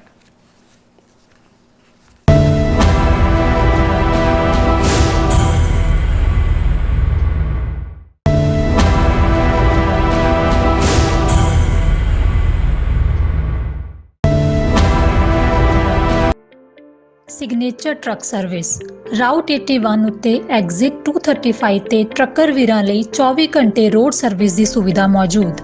Heavy duty repair, oil change, ਪੁਰਾਣੇ ਅਤੇ ਨਵੇਂ tyre, computer diagnostic, DPF cleaning, brake service ਜਾਂ ਰਸਤੇ ਵਿੱਚ ਆਈ ਹਰ ਤਰ੍ਹਾਂ ਦੀ ਰਿਪੇਅਰ ਪ੍ਰੋਫੈਸ਼ਨਲ ਟੀਮ ਵੱਲੋਂ ਕੀਤੀ ਜਾਂਦੀ ਹੈ। ਬ੍ਰੇਕਫਾਸਟ, ਲੰਚ ਅਤੇ ਡਿਨਰ ਲਈ ਪੰਜਾਬੀ ਢਾਬੇ ਦਾ ਆਨੰਦ ਵੀ ਮਾਣੋ। ਡਰਾਈਵਰ ਅਤੇ ਟਰੱਕ ਆਪਰੇਟਰ ਵੀਰ ਡਿਸਪੈਚ ਦੀ ਸਰਵਿਸ ਲਈ ਸਾਡੇ ਨਾਲ ਸੰਪਰਕ ਕਰਨ। Signature truck Service 58 Triangle Drive, ਵੇਅਰਸਕੇਪ, ਵਰਜੀਨੀਆ 24। ਕੀ ਤੁਸੀਂ ਆਪਣੇ ਟੈਕਸਸ ਨੂੰ ਲੈ ਕੇ ਚਿੰਤਤ ਹੋ? ਤੁਸੀਂ ਆਪਣੀ ਕਮਾਈ ਲਈ ਮਿਹਨਤ ਕਰਦੇ ਹੋ, ਭਾਵੇਂ ਤੁਸੀਂ ਨੌਕਰੀ ਵਿੱਚ ਹੋਵੋ ਜਾਂ ਆਪਣਾ ਬਿਜ਼ਨਸ ਚਲਾਉਂਦੇ ਹੋ। ਜਦੋਂ ਟੈਕਸ ਭਰਨ ਦਾ ਸਮਾਂ ਆਉਂਦਾ ਹੈ ਤਾਂ ਤੁਹਾਨੂੰ ਇੱਕ ਭਰੋਸੇਯੋਗ ਟੈਕਸ ਅਕਾਊਂਟੈਂਟ ਦੀ ਲੋੜ ਹੈ ਜੋ ਟੈਕਸ ਬੈਲੈਂਸ ਦਾ ਤੁਹਾਡੇ ਪੱਖ ਵਿੱਚ ਜਾਣਾ ਯਕੀਨੀ ਬਣਾਵੇ। ਸਿਆਟਲ ਦੀ ਜਾਣੀ ਪਛਾਣੀ company Accurate accountants and Taxes ਤੁਹਾਡੀ ਸੇਵਾ ਵਿੱਚ ਹਾਜ਼ਰ ਹੈ। ਅਸੀਂ ਹਰ ਤਰ੍ਹਾਂ ਦੇ ਟੈਕਸ ਭਰਨ ਵਿੱਚ ਤੁਹਾਡੀ ਮਦਦ ਕਰਾਂਗੇ। ਟੈਕਸ ਸੰਬੰਧੀ ਕਿਸੇ ਵੀ ਤਰ੍ਹਾਂ ਦੇ ਸਵਾਲ ਲਈ ਅੱਜ ਹੀ ਸਾਡੇ ਤੱਕ ਪਹੁੰਚ ਕਰੋ। Accurate accountants and Taxes. ਕੀ ਤੁਸੀਂ ਰੋਜ਼ਾਨਾ ਕੰਮ ਤੇ ਆਪਣਾ ਵਧੇਰੇ ਸਮਾਂ ਬਿਤਾਉਣ ਤੋਂ ਪਰੇਸ਼ਾਨ ਹੋ? ਆਪਣੀ ਪੂੰਜੀ ਨੂੰ ਕੰਮ ਤੇ ਲਗਾਓ, ਸਾਡੇ ਨਾਲ ਇਨਵੈਸਟ ਕਰੋ। ਅਸੀਂ ਤੁਹਾਡੀ ਪੂੰਜੀ ਤੋਂ ਤੁਹਾਡੇ ਲਈ ਵਧੇਰੇ ਪੈਸੇ ਬਣਾ ਸਕਦੇ ਹਾਂ। ਅਸੀਂ ਪ੍ਰਾਈਵੇਟ ਇਕੁਇਟੀ ਇਨਵੈਸਟਮੈਂਟ ਫਰਮ ਹਾਂ ਤੇ ਕਮਰਸ਼ੀਅਲ ਰੀਅਲ ਏਸਟੇਟ ਵਿੱਚ ਮਾਹਿਰ ਹਾਂ। Property management, leasing, asset management, commercial real estate investment ਵਿੱਚ ਸਾਰੀਆਂ ਸੇਵਾਵਾਂ ਲਈ ਅਮਰੀਕਾ ਭਰ ਵਿੱਚੋਂ ਤੁਸੀਂ ਸਾਡੇ ਤੱਕ ਪਹੁੰਚ ਕਰ ਸਕਦੇ ਹੋ। ਆਜ਼ਾਦ ਕਮਰਸ਼ੀਅਲ ਰੀਅਲਟੀ ਸਰਵਿਸਿਜ਼ ਦੇ Azad Family Trust 701 North Port Oak Road, suite number 204, Houston, Texas. ਤੁਸੀਂ ਸਾਨੂੰ ਸਾਡੇ ਫੋਨ ਨੰਬਰ 7136861277 ਤੇ ਵੀ ਸੰਪਰਕ ਕਰ ਸਕਦੇ ਹੋ। Azad Commercial Realty services. America ਵਿੱਚ ਰਹਿ ਰਹੇ ਹੋ ਅਤੇ ਡਰਾਈਵਿੰਗ ਲਾਇਸੈਂਸ ਲੈਣਾ ਚਾਹੁੰਦੇ ਹੋ ਤੇ ਲੱਭ ਰਹੇ ਹੋ ਇੱਕ ਤਜਰਬੇਕਾਰ ਡਰਾਈਵਿੰਗ ਸਕੂਲ, ਤਾਂ ਤੁਹਾਡੇ ਲਈ ਹੈ ਵੱਡੀ ਖੁਸ਼ਖਬਰੀ। ਕੈਲੀਫੋਰਨੀਆ ਦਾ ਸਟਾਕਟਨ ਟਰੱਕ ਡਰਾਈਵਿੰਗ ਸਕੂਲ ਤੁਹਾਨੂੰ ਦੇਵੇਗਾ ਡਰਾਈਵਿੰਗ ਸਿਖਲਾਈ ਅਤੇ ਡਰਾਈਵਿੰਗ ਦੌਰਾਨ ਪੇਸ਼ ਆਉਂਦੀਆਂ ਮੁਸ਼ਕਲਾਂ ਨਾਲ ਨਜਿੱਠਣ ਦੀ ਸਿਖਲਾਈ। 25 ਸਾਲ ਤੋਂ ਵੀ ਵੱਧ ਦੇ ਤਜਰਬੇ ਨਾਲ ਤੁਹਾਨੂੰ ਮਿਲੇਗੀ ਡਰਾਈਵਿੰਗ ਨਾਲ ਸੰਬੰਧਿਤ ਹਰ ਤਰ੍ਹਾਂ ਦੀ ਸਿਖਲਾਈ, ਉਹ ਵੀ ਵਾਜਿਬ ਕੀਮਤ ਵਿੱਚ। ਫਿਰ ਦੇਰ ਕਿਸ ਗੱਲ ਦੀ? ਅੱਜ ਹੀ ਸੰਪਰਕ ਕਰੋ 209788330308 ਜਾਂ ਫਿਰ 2093139919 ਨੰਬਰਾਂ ਤੇ ਅਤੇ ਪਾਓ ਆਪਣਾ driving licence. Signature truck service route 81 ਉੱਤੇ ਐਗਜ਼ਿਟ 235 ਤੇ ਟਰੱਕਰ ਵੀਰਾਂ ਲਈ 24 ਘੰਟੇ ਰੋਡ ਸਰਵਿਸ ਦੀ ਸੁਵਿਧਾ ਮੌਜੂਦ। Heavy duty repair, oil change, ਪੁਰਾਣੇ ਅਤੇ ਨਵੇਂ tyre, computer diagnostic, DPF cleaning, brake service ਜਾਂ ਰਸਤੇ ਵਿੱਚ ਆਈ ਹਰ ਤਰ੍ਹਾਂ ਦੀ ਰਿਪੇਅਰ ਪ੍ਰੋਫੈਸ਼ਨਲ ਟੀਮ ਵੱਲੋਂ ਕੀਤੀ ਜਾਂਦੀ ਹੈ। ਬ੍ਰੇਕਫਾਸਟ, ਲੰਚ ਅਤੇ ਡਿਨਰ ਲਈ ਪੰਜਾਬੀ ਢਾਬੇ ਦਾ ਆਨੰਦ ਵੀ ਮਾਣੋ। ਡਰਾਈਵਰ ਅਤੇ ਟਰੱਕ ਆਪਰੇਟਰ ਵੀਰ ਡਿਸਪੈਚ ਦੀ ਸਰਵਿਸ ਲਈ ਸਾਡੇ ਨਾਲ ਸੰਪਰਕ ਕਰਨ। Signature truck Service 58 Triangle drive, wares cave, Virginia 24486। ਕੀ ਤੁਸੀਂ ਆਪਣੇ ਟੈਕਸਸ ਨੂੰ ਲੈ ਕੇ ਚਿੰਤਤ ਹੋ? ਤੁਸੀਂ ਆਪਣੀ ਕਮਾਈ ਲਈ ਮਿਹਨਤ ਕਰਦੇ ਹੋ, ਭਾਵੇਂ ਤੁਸੀਂ ਨੌਕਰੀ ਵਿੱਚ ਹੋਵੋ ਜਾਂ ਆਪਣਾ ਬਿਜ਼ਨਸ ਚਲਾਉਂਦੇ ਹੋ। ਜਦੋਂ ਟੈਕਸ ਭਰਨ ਦਾ ਸਮਾਂ ਆਉਂਦਾ ਹੈ ਤਾਂ ਤੁਹਾਨੂੰ ਇੱਕ ਭਰੋਸੇਯੋਗ ਟੈਕਸ ਅਕਾਊਂਟੈਂਟ ਦੀ ਲੋੜ ਹੈ ਜੋ ਟੈਕਸ ਬੈਲੈਂਸ ਦਾ ਤੁਹਾਡੇ ਪੱਖ ਵਿੱਚ ਜਾਣਾ ਯਕੀਨੀ ਬਣਾਵੇ। ਸਿਆਟਲ ਦੀ ਜਾਣੀ ਪਛਾਣੀ company Accurate accountants and Taxes ਤੁਹਾਡੀ ਸੇਵਾ ਵਿੱਚ ਹਾਜ਼ਰ ਹੈ। ਅਸੀਂ ਹਰ ਤਰ੍ਹਾਂ ਦੇ ਟੈਕਸ ਭਰਨ ਵਿੱਚ ਤੁਹਾਡੀ ਮਦਦ ਕਰਾਂਗੇ। ਟੈਕਸ ਸੰਬੰਧੀ ਕਿਸੇ ਵੀ ਤਰ੍ਹਾਂ ਦੇ ਸਵਾਲ ਲਈ ਅੱਜ ਹੀ ਸਾਡੇ ਤੱਕ ਪਹੁੰਚ ਕਰੋ। Accurate accountants and Texas.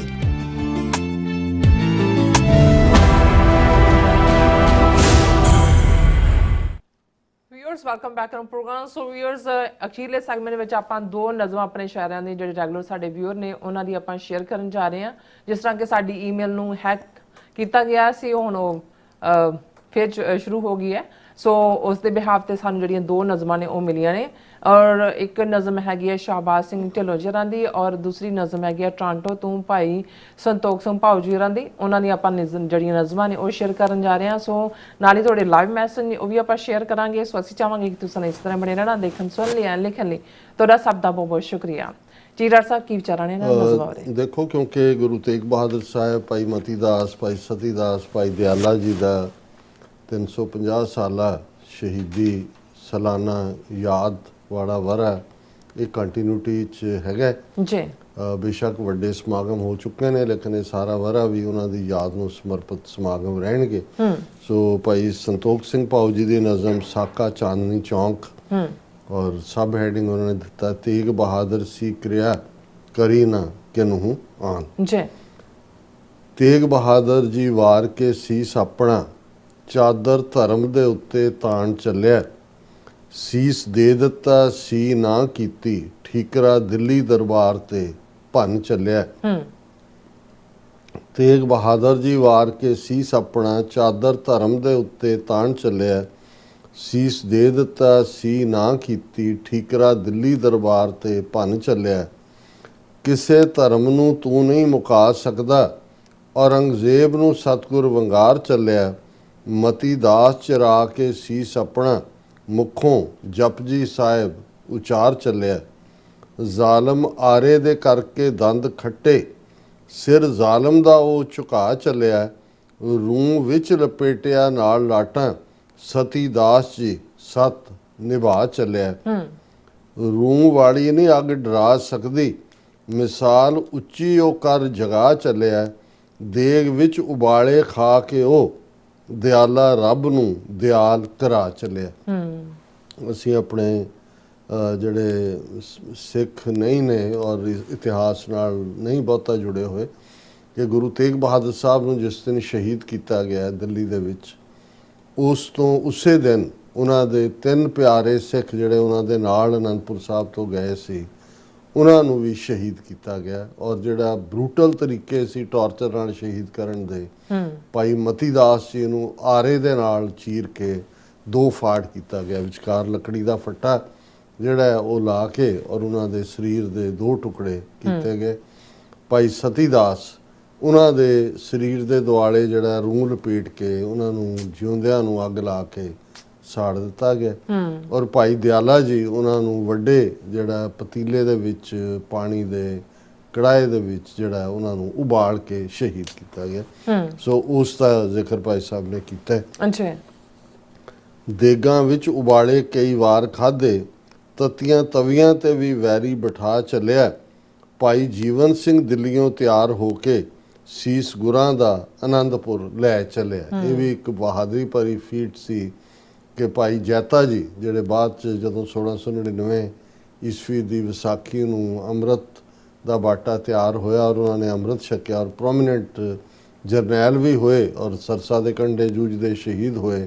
ਭਾਈ ਜੈਤਾ ਜੀ ਤੋਂ ਭਾਈ ਜੀਵਨ ਸਿੰਘ, ਉਹਨਾਂ ਦਾ ਨਾਮ ਅੰਮ੍ਰਿਤ ਛਕਣ ਵੇਲੇ ਰੱਖਿਆ ਗਿਆ ਔਰ ਉਹਨਾਂ ਨੂੰ ਹੀ ਗੁਰੂ ਸਾਹਿਬ ਨੇ ਰੰਗਰੇਟੇ ਗੁਰੂ ਕੇ ਬੇਟੇ ਦੇ ਸਨਮਾਨ ਦੇ ਨਾਲ ਆਨਰ ਕੀਤਾ ਸੀ। ਉਹਨਾਂ ਦਾ ਜ਼ਿਕਰ ਹੈ, ਭਾਈ ਜੀਵਨ ਸਿੰਘ ਦਿੱਲੀੋਂ ਤਿਆਰ ਹੋ ਕੇ ਸੀਸ ਗੁਰਾਂ ਦਾ ਆਨੰਦਪੁਰ ਲੈ ਚੱਲਿਆ, ਗੁਰੂ ਸਾਹਿਬ ਸ਼ਹੀਦੀ ਜਾਮ ਪੀ ਗਏ, ਸਾਰਾ ਜੱਗ ਅੱਜ ਸੋਗ ਮਨਾ ਚੱਲਿਆ, ਦਿੱਲੀਏ ਅੱਜ ਵੀ ਹਰਕ ਤੋਂ ਬਾਜ਼ ਆ ਜਾ, ਕਈ ਵਾਰ ਭਾਊ ਤੈਨੂੰ ਸਮਝਾ ਚੱਲਿਆ, ਸਦਾ ਸ਼ਾਂਤੀ ਦਾ ਨਹੀਂ ਅਸੀਂ ਜਾਪ ਕਰਦੇ, ਨਾਲ ਤੇਗਾਂ ਚਲਾਉਣੀਆਂ ਜਾਣਦੇ ਹਾਂ, ਸਾਡੇ ਵੱਲ ਆਉਂਦੇ ਵਿਗੜੇ ਹਾਥੀਆਂ ਨੂੰ ਨਾਲ ਨਾਗਣੀ ਦੇ ਵਿੰਨਣਾ ਜਾਣਦੇ ਹਾਂ। ਇਹ ਵੀ ਭਾਈ ਸਾਹਿਬ ਨੇ ਇਤਿਹਾਸਕ ਵਾਕਿਆ ਵੱਲ ਇਸ਼ਾਰਾ ਕੀਤਾ ਕਿ 22 ਧਾਰ ਦੇ ਪਹਾੜੀ ਰਾਜਿਆਂ ਨੇ ਇੱਕ ਸਕੀਮ ਇਹ ਬਣਾਈ ਕਿ ਇੱਕ ਹਾਥੀ ਨੂੰ ਸ਼ਰਾਬ ਪਿਆ ਕੇ ਉਹਨੂੰ ਮਸਤ ਕਰਕੇ ਉਸ ਦੇ ਮੱਥੇ ਦੇ ਉੱਤੇ ਬਹੁਤ ਸਾਰੇ ਤਵੇ ਬੰਨੇ ਹੋਏ ਸੀ, ਅੱਗੇ ਤਲਵਾਰ ਸੀ, ਉਹਦੀ ਸੁੰਡ ਦੇ ਨਾਲ ਉਹਦੇ ਪਿੱਛੇ ਪਹਾੜੀ ਫੌਜ ਹੋਈ ਕਿ ਉਹ ਜਾ ਕੇ ਕਿਲੇ ਦਾ 5 ਕਿਲੇ 10ਵੇਂ ਪਾਤਸ਼ਾਹ ਨੇ ਉਸਾਰੇ ਸਨ ਅਨੰਦਪੁਰ ਸਾਹਿਬ 'ਚ, ਕਿ ਕਿਲੇ ਦਾ ਦਰਵਾਜ਼ੇ ਨੂੰ ਉਹ ਜਿਹੜਾ ਉਸ ਨੂੰ ਪੁਸ਼ ਕਰੇਗਾ, ਦਰਵਾਜ਼ਾ ਟੁੱਟੇਗਾ ਔਰ ਪਿੱਛੇ ਫੌਜ ਜਾ ਕੇ ਅੰਦਰ ਫਿਰ ਕਤਲੇਆਮ ਕਰੇਗੀ। ਔਰ ਇਹ ਜਦੋਂ ਉਹਨਾਂ ਦੀ ਜਿਹੜੀ ਸਾਰੀ ਸਾਜ਼ਿਸ਼ ਸੀ, ਇਸ ਦਾ ਪਤਾ ਕਿਉਂਕਿ ਸਿੱਖ ਸੂਈਏ ਵੀ ਸਨ ਜਿਹੜੇ ਖਬਰ ਲਿਆ ਰਹੇ ਸੀ ਕਿ ਪਹਾੜੀ ਰਾਜੇ ਇਹਦੇ 'ਚ ਸਿੱਧੇ 22 ਧਾਰ ਦੇ ਹਿੰਦੂ ਪਹਾੜੀ ਰਾਜੇ ਇਨਵੋਲਵ ਸੀ। ਸੋ ਗੁਰੂ ਸਾਹਿਬ ਨੇ ਪਹਿਲਾਂ ਆਪਣੇ ਇੱਕ ਜਿਹੜਾ ਮੋਟਾ ਤਾਜ਼ਾ ਤਗੜਾ ਭਾਈ ਦੁਨੀ ਚੰਦ ਸੀ, ਉਹਨਾਂ ਨੇ ਕਿਹਾ ਵੀ ਕੋਈ ਗੱਲ ਨਹੀਂ, ਜੇ ਉਹਨਾਂ ਦਾ ਹਾਥੀ ਆ ਰਿਹਾ ਤਾਂ ਸਾਡਾ ਵੀ ਹਾਥੀ ਮੌਜੂਦ ਹੈ, ਚੰਗਾ ਲੰਬਾ ਚੌੜਾ। ਉਹ ਤਾਂ ਰਾਤ ਉਹਨੇ ਕਿੱਥੋਂ ਗੁਜ਼ਾਰਨੀ ਸੀ, ਉਹਨੇ ਕਿਹਾ ਇਹ ਬਾਬਾ ਤਾਂ ਮਰਵਾਏਗਾ ਸਾਨੂੰ। ਉਹ ਕੰਧ ਜਿਹੜੀ ਆ ਟੱਪ ਕੇ ਜਿਹੜੀ ਹੈ ਛਾਲ ਮਾਰ ਕੇ ਉਹ ਪਿੰਡ ਤੱਕ ਪਹੁੰਚਿਆ, ਉਦੋਂ ਤੱਕ ਮਰ ਮੁਰ ਗਿਆ। ਔਰ ਇਹ ਪਤਾ ਲੱਗਾ ਉਹਦੇ ਕੁਛ ਅਰਸੇ ਬਾਅਦ ਵੀ ਦੁਨੀ ਚੰਦ ਤਾਂ ਦੌੜ ਗਿਆ ਔਰ ਗੁਰੂ ਸਾਹਿਬ ਨੇ ਕਿਹਾ ਵੀ ਸ਼ੇਰ ਦਾ ਮੁਕਾਬਲਾ ਜਿਹੜਾ ਹਾਥੀ ਦਾ ਮੁਕਾਬਲਾ ਹਾਥੀ ਨਹੀਂ ਕਰ ਸਕਦਾ, ਹਾਥੀ ਦਾ ਮੁਕਾਬਲਾ ਤਾਂ ਸ਼ੇਰ ਹੀ ਕਰ ਸਕਦਾ, ਗੁਰੂ ਦਾ ਸ਼ੇਰ ਮੌਜੂਦ ਹੈ। ਸੋ ਭਾਈ ਬਚਿੱਤਰ ਸਿੰਘ ਛੋਟੇ ਜਿਹੇ ਕੱਦ ਦਾ 5 ਫੁੱਟ 3-4 ਇੰਚ ਔਰ ਉਹਨੂੰ ਜਿਹੜਾ ਬਰਛਾ ਦਿੱਤਾ, ਉਹਨੂੰ ਨਾਗਣੀ ਬਰਛਾ ਕਹਿੰਦੇ ਸੀ, ਕਿਉਂਕਿ ਬਰਛੇ 'ਚ ਜਦੋਂ ਤੁਸੀਂ ਉਹਦੇ 'ਚ ਨਾਗ ਵਾਂਗ ਉਹਦੇ ਵਲ ਨੇ ਔਰ ਉਹ ਘੋੜੇ ਤੇ ਸਵਾਰ ਹੋ ਕੇ ਕਿਲੇ ਦਾ ਗੇਟ ਖੁੱਲਿਆ ਉਸ ਤੋਂ ਬਾਹਰ ਔਰ ਉਹਨਾਂ ਨੇ ਜੋ ਹੀ ਮਸਤ ਹਾਥੀ ਆ ਰਿਹਾ ਔਰ ਪਿੱਛੇ ਫੌਜ ਜਿਹੜੀ ਹੈ ਉਹ ਹਰ ਹਰ ਮਹਾਦੇਵ ਕਰਦਿਆਂ ਆ ਰਹੀ ਹੈ ਔਰ ਘੋੜੇ ਦੀਆਂ ਰਕਾਬਾਂ ਦੇ ਵਿੱਚ ਪੈਰ ਫਸਾ ਕੇ ਭਾਈ ਬਚਿੱਤਰ ਸਿੰਘ ਨੇ ਸਿੱਧਾ ਜਿਹੜਾ ਉਹਦੇ ਹਾਥੀ ਦੇ ਮੱਥੇ ਦੇ ਉੱਤੇ ਜਦੋਂ ਉਹ ਨਾਗਣੀ ਬਰਛਾ ਮਾਰਿਆ ਔਰ ਉਹਦੇ 'ਚ ਜਦੋਂ ਤੁਸੀਂ ਉਹਨੂੰ ਟਰਨ ਕਰ ਦਿੰਦੇ ਹੋ ਉਹਦੇ ਅੰਦਰ ਤੱਕ ਧੱਸ ਗਿਆ, ਉਹਦੇ ਸਾਰੇ ਤਵੇ ਜਿੰਨੇ ਕਿ ਉਹਦੇ ਬੰਨੇ ਸੀ ਉਹਨੂੰ, ਤੇ ਉਹ ਤਾਂ ਝੰਗਾੜਾ ਮਾਰਦਾ ਵਾਪਸ ਮੁੜ ਪਿਆ ਔਰ ਉਹ ਫਿਰ ਆਪਣੀ ਆਪਣੇ ਫੌਜ ਉੱਪਰ ਫੌਜ ਰਿਹਾ ਨੂੰ ਵੀ ਕੀਤਾ। ਹੈ। ਸੋ ਉਹਦਾ ਉਹਨਾਂ ਨੇ ਜ਼ਿਕਰ ਕੀਤਾ ਹੈ ਕਿ ਵੀ ਸਦਾ ਸ਼ਾਂਤੀ ਦਾ ਨਹੀਂ ਅਸੀਂ ਜਾਪ ਕਰਦੇ, ਨਾਲ ਤੇਗਾਂ ਚਲਾਉਣੀਆਂ ਜਾਣਦੇ ਹਾਂ, ਸਾਡੇ ਵੱਲ ਆਉਂਦੇ ਵਿਗੜੇ ਹਾਥੀਆਂ ਨੂੰ ਨਾਲ ਨਾਗਣੀ ਦੇ ਵਿੰਨਣਾ ਜਾਣਦੇ। ਹੁਣ ਅਸੀਂ ਭਾਈ ਸ਼ੇਰਬਾਜ਼ ਸਿੰਘ ਢਿੱਲੋਂ ਜੀ ਦੀ ਨਜ਼ਮ ਚੇਨਸ ਔਰ ਵਿੰਗਸ, ਇਹ ਹੁਣ ਕੌਮ ਦੇ ਸਾਹਮਣੇ ਚੁਆਇਸ ਹੈ ਕਿ ਉਹਨਾਂ ਨੇ ਬੀੜੀਆਂ ਹੱਥਕੜੀਆਂ ਕਬੂਲਣੀਆਂ ਨੇ ਕਿ ਉਹਨਾਂ ਨੇ ਆਜ਼ਾਦੀ ਦੇ ਖੰਭ ਲੈਣੇ ਨੇ, ਆਜ਼ਾਦ ਹੋਣਾ। ਜੀ। A slave walks the path with a trembling pace, eyes lower down, afraid to face the sun that shines for every free soul, yet his world lies dark beyond control.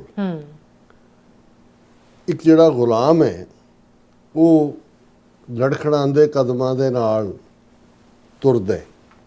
ਇੱਕ ਜਿਹੜਾ ਮਜ਼ਬੂਤ, ਆਜ਼ਾਦ, ਕੌਨਫੀਡੈਂਟ ਇਨਸਾਨ ਹੈ ਉਹਦੇ ਕਦਮਾਂ ਦੇ ਵਿੱਚ ਮਜ਼ਬੂਤੀ ਹੁੰਦੀ ਹੈ, ਬਲ ਹੁੰਦਾ ਹੈ। ਸਲੇਵ ਤੁਰਦਾ ਵੀ ਟਰੈਂਬਲਿੰਗ ਉਹਨਾਂ ਲੜਖੜਾਉਂਦੇ ਕਦਮਾਂ ਨਾਲ ਹੈ ਔਰ ਉਸ ਦੀਆਂ ਅੱਖਾਂ ਵੀ ਨੀਵੀਆਂ ਹੁੰਦੀਆਂ ਨੇ। ਉਹ ਅੱਖਾਂ 'ਚ ਅੱਖਾਂ ਪਾ ਕੇ ਗੱਲ ਕਰਨ ਦੀ ਹਿੰਮਤ ਨਹੀਂ ਰੱਖਦਾ। ਹਾਲਾਂਕਿ ਜਿਹੜਾ ਸੂਰਜ ਹੈ ਜਦੋਂ ਉਹ ਚੜ੍ਹਦਾ ਸਾਰਿਆਂ ਲਈ ਇੱਕੋ ਜਿਹਾ ਹੈ, ਬਿਲਕੁਲ ਉਸ ਨੇ ਤਾਂ ਕਿਸੇ ਨੂੰ ਗੁਲਾਮ ਆਜ਼ਾਦ ਨਹੀਂ ਬਣਾਇਆ ਹੋਇਆ। ਔਰ ਇਹ ਜਿਹੜਾ ਸੂਰਜ ਆਜ਼ਾਦੀ ਦਾ ਨਾ, ਜਦੋਂ ਅਸੀਂ ਕਹਿੰਦੇ ਹਾਂ ਕਿ ਉਸ ਆਜ਼ਾਦੀ ਦੇ ਸੂਈ ਸਵੇਰ ਦੀ ਸਾਨੂੰ ਇੰਤਜ਼ਾਰ ਹੈ, ਕਿਉਂਕਿ ਸਨ ਜਾਂ ਸੂਰਜ, ਆਫਤਾਬ ਵੀ ਜਿਸ ਨੂੰ ਕਹਿੰਦੇ ਨੇ, ਇਹ ਆਜ਼ਾਦੀ ਦਾ ਪ੍ਰਤੀਕ ਵੀ ਹੈ, ਰੌਸ਼ਨੀ ਦਾ ਪ੍ਰਤੀਕ ਵੀ ਹੈ, ਹੋਪ ਦਾ ਪ੍ਰਤੀਕ ਵੀ ਹੈ। A slave walks the path with a trembling pace, eyes lower down, afraid to face the sun that shines for every free soul, yet his world lies dark beyond control. He breathes, but the breath is never his own. His dreams are dust, his voice unknown. He lives in shadows where hopes decay, counting hours of another wasted day. ਇਹ ਹੁਣ ਇੱਕ ਗੁਲਾਮ ਔਰ ਇੱਕ ਆਜ਼ਾਦ ਦੇ ਵਿੱਚ ਕੀ ਫਰਕ ਹੈ, ਉਸ ਦੇ ਜਿਹੜੇ ਨੇ ਸਿੰਪਟਮ ਜਾਂ ਲੱਛਣ ਨੇ ਕਿ ਸਾਹ ਤਾਂ ਗੁਲਾਮ ਵੀ ਲੈਂਦਾ ਹੈ ਪਰ ਉਹ ਸਾਹ ਉਹਦਾ ਆਪਣਾ ਨਹੀਂ ਹੁੰਦਾ, ਉਹ ਤਾਂ ਡਰ ਦੇ ਥੱਲੇ ਜੀ ਰਿਹਾ ਹੁੰਦਾ। He breathes but the breath is never his own. His dreams are dust. ਉਹਦੇ ਸੁਪਨੇ ਤਾਂ ਮਿੱਟੀ ਹੁੰਦੇ ਨੇ, ਕਿਉਂਕਿ ਸੁਪਨੇ ਤੁਸੀਂ ਜੋ ਮਰਜ਼ੀ ਦੇਖੀ ਜਾਓ ਪਰ ਤੁਹਾਡੇ ਪੈਰਾਂ 'ਚ ਬੇੜੀਆਂ ਨੇ, ਹੱਥਾਂ 'ਚ ਹੱਥਕੜੀਆਂ ਨੇ, ਨਾ ਤੁਹਾਡੀ ਸੋਚ ਆਜ਼ਾਦ ਹੈ ਨਾ ਤੁਸੀਂ ਆਜ਼ਾਦ ਹੋ। His voice unknown, ਉਹਨੂੰ ਕੌਣ ਪੁੱਛਦਾ ਹੈ, ਉਹ ਵਿਚਾਰਾ ਹੁੰਦਾ ਹੈ। He lives in shadows where hopes decay. ਜਦੋਂ ਆਸਾਂ ਮਰ ਜਾਂਦੀਆਂ ਨੇ ਤੇ ਉਹ ਤਾਂ ਉਹਨਾਂ ਦੀ ਮਰੀਆਂ ਆਸਾਂ ਦੇ ਉਹਨਾਂ ਪਰਛਾਵਿਆਂ ਦੇ ਵਿੱਚ ਜੀ ਰਿਹਾ ਹੁੰਦਾ ਹੈ। He lives in shadows where hopes decay, counting hours of another wasted day. ਜਿਹੜਾ ਦਿਨ ਗੁਜ਼ਰਿਆ ਉਹ ਉਸ ਦਾ ਹਿਸਾਬ ਉਹ ਕਰ ਰਿਹਾ ਹੁੰਦਾ ਜਿਹੜਾ ਡੇ ਵੇਸਟ ਸੀ। But an independent citizen stands upright with open skies and fearless light. He walks with pride on his native land, with dignity rising in every step he stands. ਗੁਲਾਮ ਨੂੰ ਉਹਨਾਂ ਨੇ ਐਕਸਪਲੇਨ ਕੀਤਾ। ਫਿਰ ਉਹਨਾਂ ਨੇ ਕਿਹਾ ਵੀ ਜਿਹੜਾ ਇੱਕ ਆਜ਼ਾਦ ਸ਼ਹਿਰੀ ਹੈ ਉਹ ਅਪਰਾਈਟ ਹੈ, ਖੁੱਲ੍ਹੇ ਅਸਮਾਨਾਂ ਦੇ ਥੱਲੇ ਚਾਰ ਚੁਫੇਰੇ ਰੌਸ਼ਨੀ ਨਿਡਰ ਹੋ ਕੇ ਉਹ ਆਪਣੀ ਧਰਤੀ ਦੇ ਉੱਤੇ ਬੇਖੌਫ ਹੋ ਕੇ ਵਿਚਰਦਾ ਹੈ ਡਿਗਨਿਟੀ ਦੇ ਨਾਲ, ਔਰ ਉਵੇਂ ਹੁੰਦਾ ਵੀ ਜਿਵੇਂ ਹਰ ਕਦਮ ਦੇ ਨਾਲ ਉਹ ਉੱਪਰ ਚੜ ਰਿਹਾ ਹੋਏ। But an independent citizen stands upright with open skies and fearless light. He walks with pride on his native land, with dignity rising in every step he stands. His voice is loud, his words are flames, his choice is his own, not bound by chains. He dreams like the river, vast and wide, flowing with purpose, powdered by pride. ਕਿ ਉਸ ਦੀ ਆਵਾਜ਼ 'ਚ ਦਮ-ਖਮ ਹੁੰਦਾ ਹੈ, ਉਹਦੇ ਲਫ਼ਜ਼ਾਂ ਦੇ ਵਿੱਚ ਸ਼ੋਲੇ ਹੁੰਦੇ ਨੇ, ਉਸ ਦੀ ਆਪਣੀ ਚੋਇਸ ਹੁੰਦੀ ਹੈ, ਉਹ ਕਿਸੇ ਗੁਲਾਮੀ ਦੇ ਸੰਗਲਾਂ 'ਚ ਨਹੀਂ ਵੱਜਿਆ ਹੁੰਦਾ, ਉਹ ਇੱਕ ਦਰਿਆ ਦੇ ਰੁੱਖ ਵਾਂਗ ਹੁੰਦਾ ਹੈ, ਵਾਸਟ ਐਂਡ ਵਾਈਡ, ਜਿਹੜੇ ਆਪਣੇ ਪੱਤਣ ਖੁਦ ਡਿਸਾਈਡ ਕਰਦੇ ਨੇ ਕਿ ਉਹਨੇ ਕਿੱਧਰ ਦੀ ਵਗਣਾ, ਕੋਈ ਉਹਨਾਂ ਦੇ ਬੰਨ ਨਹੀਂ ਮਾਰ ਸਕਦਾ, ਉਹਨਾਂ ਨੂੰ ਕੋਈ ਕੰਟਰੋਲ ਨਹੀਂ ਕਰ ਸਕਦਾ। ਉਹਨਾਂ ਦਾ ਮਕਸਦ ਹੁੰਦਾ ਹੈ ਔਰ ਉਹਨਾਂ ਦੇ ਅੰਦਰ ਇੱਕ ਸਵੈਮਾਨ ਹੁੰਦਾ ਹੈ, ਇੱਕ ਪ੍ਰਾਈਡ ਹੁੰਦਾ ਹੈ। ਬਿਲਕੁਲ। His voice is loud, his words are flames, his choice is his own, not bound by chains. His dreams like the river, vast and wide, flowing with purpose, powdered by pride. Where the slave bows down with a silent cry, the citizen soars where eagles fly. One survives, yet the other lives, for freedom is the greatest gift time gives. ਕਿ ਇੱਕ ਗੁਲਾਮ ਜਿਹੜਾ ਹੈ ਉਹ ਚੁੱਪ ਚੀਖ ਦੇ ਨਾਲ ਜਿਹੜਾ ਹੈ ਉਹ ਝੁਕਿਆ ਹੁੰਦਾ ਹੈ, ਜਿਹੜਾ ਸਿਟੀਜ਼ਨ ਹੈ, ਜਿਹੜਾ ਆਜ਼ਾਦ ਹੈ, ਉਸ ਦੀ ਜਿਹੜੀ ਬੁਲੰਦ ਆਵਾਜ਼ ਉਹ ਬਾਜ਼ਾਂ ਨੂੰ ਜਿਹੜੀ ਹੈ ਉਹ ਮਾਤ ਦੇ ਰਹੀ ਹੁੰਦੀ ਹੈ, ਉਹਦੀ ਉਡਾਨ ਹੁੰਦੀ ਹੈ। ਇੱਕ ਸਰਵਾਈਵ ਤਾਂ ਕਰਦਾ ਹੈ, ਪਰ ਦੂਸਰਾ ਅਸਲੀ ਜ਼ਿੰਦਗੀ ਜਿਉਂਦਾ, ਇੱਕ ਜੂਨ ਭੋਗਦਾ ਹੈ, ਇੱਕ ਜ਼ਿੰਦਗੀ ਮਾਣਦਾ ਹੈ। ਜੀ ਇਹੀ ਜਿਹੜੀ ਫਰੀडम ਹੈ, ਇਹ ਹਰ ਜ਼ਮਾਨੇ ਦੀ ਜੇ ਸਭ ਤੋਂ ਵੱਡੀ ਕੋਈ ਗਿਫਟ ਹੈ, ਗ੍ਰੇਟੈਸਟ ਗਿਫਟ ਕੋਈ ਵਕਤ, ਤੇ ਉਹ ਆਜ਼ਾਦੀ ਹੈ। ਬਿਲਕੁਲ। Where the slave bows down with a silent cry, the citizen soars where eagles fly. One survives yet the other lives, for freedom is the greatest gift time gives.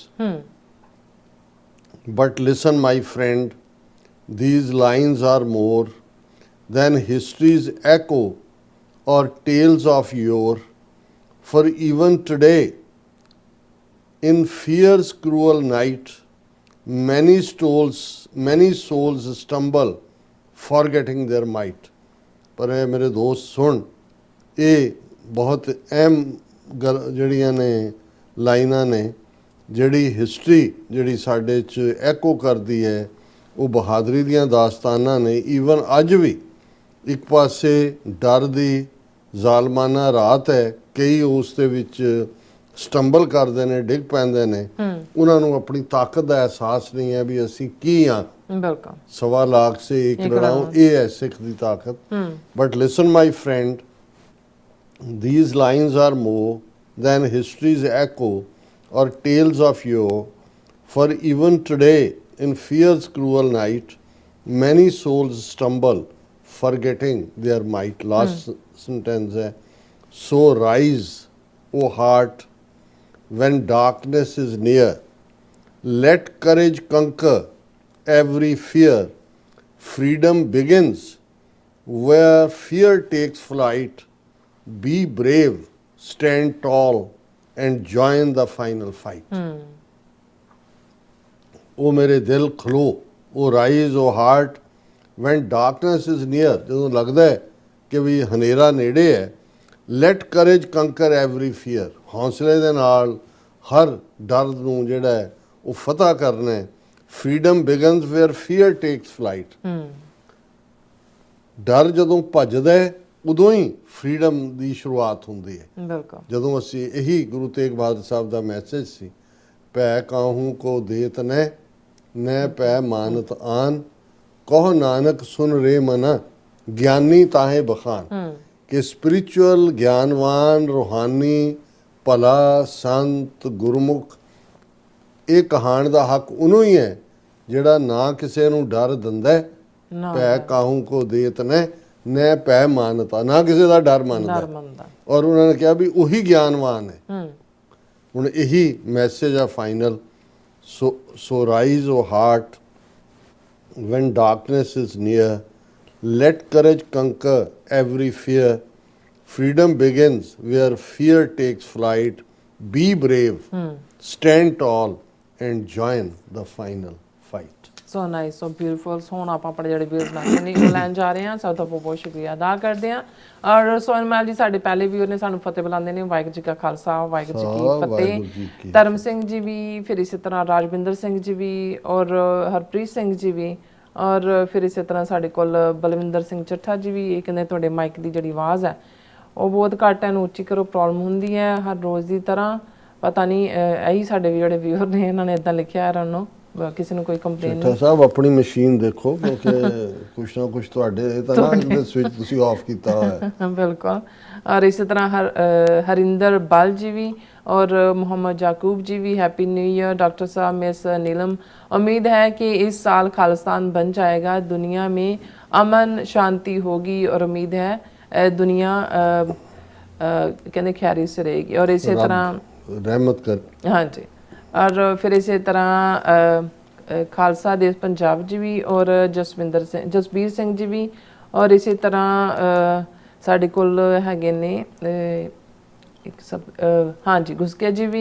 और इसी तरह सरबीचरण सिंह जी भी सानू कहते हैं कि UK did not want to pay pension to 1WW and 2WW soldiers from Punjab to destroy even chance of extents of those Punjabis would not able to blame for loss of properties in independent or partition। और फिर इस तरह साढ़े को हैगे ने अमरजीत सिंह जी भी। और फिर इस तरह चरणजीत बाजवा जी भी। और फिर इस तरह घुसके जी कहते हैं कि अमेजिंग पोम। और गुरविंदर मान जी भी। और जड़े साढ़े को जूनस ने मोहम्मद जूनस, वो भी कहते डॉक्टर साहब एंड नीलम कौर भैन जी अस्सलाम वालेकुम और सत श्री अकाल। वालेकुम सलाम जी। और कहते खालसा जिंदाबाद। और सुरमुख सिंह भुल्लर जी भी और जसपाल जी भी। और फिर इसी तरह हरमन पन्नू जी भी, गुरप्रीत सिंह जी भी कहते खालसा जिंदाबाद। जिस दिन साडा पिंड समझ गया उस दिन सारा पंजाब खालिस्तान दी बोली बोलेगा। ये अकाली कांग्रेस दी सेवा नूं कौम दी सेवा मनदे हन। तहसील समराला पिंड ढिलवां लुधियाने तो। बहुत शुक्रिया, तुसी पंजाब तो देख रहे हो और तुसी ठीक कमेंट कीते।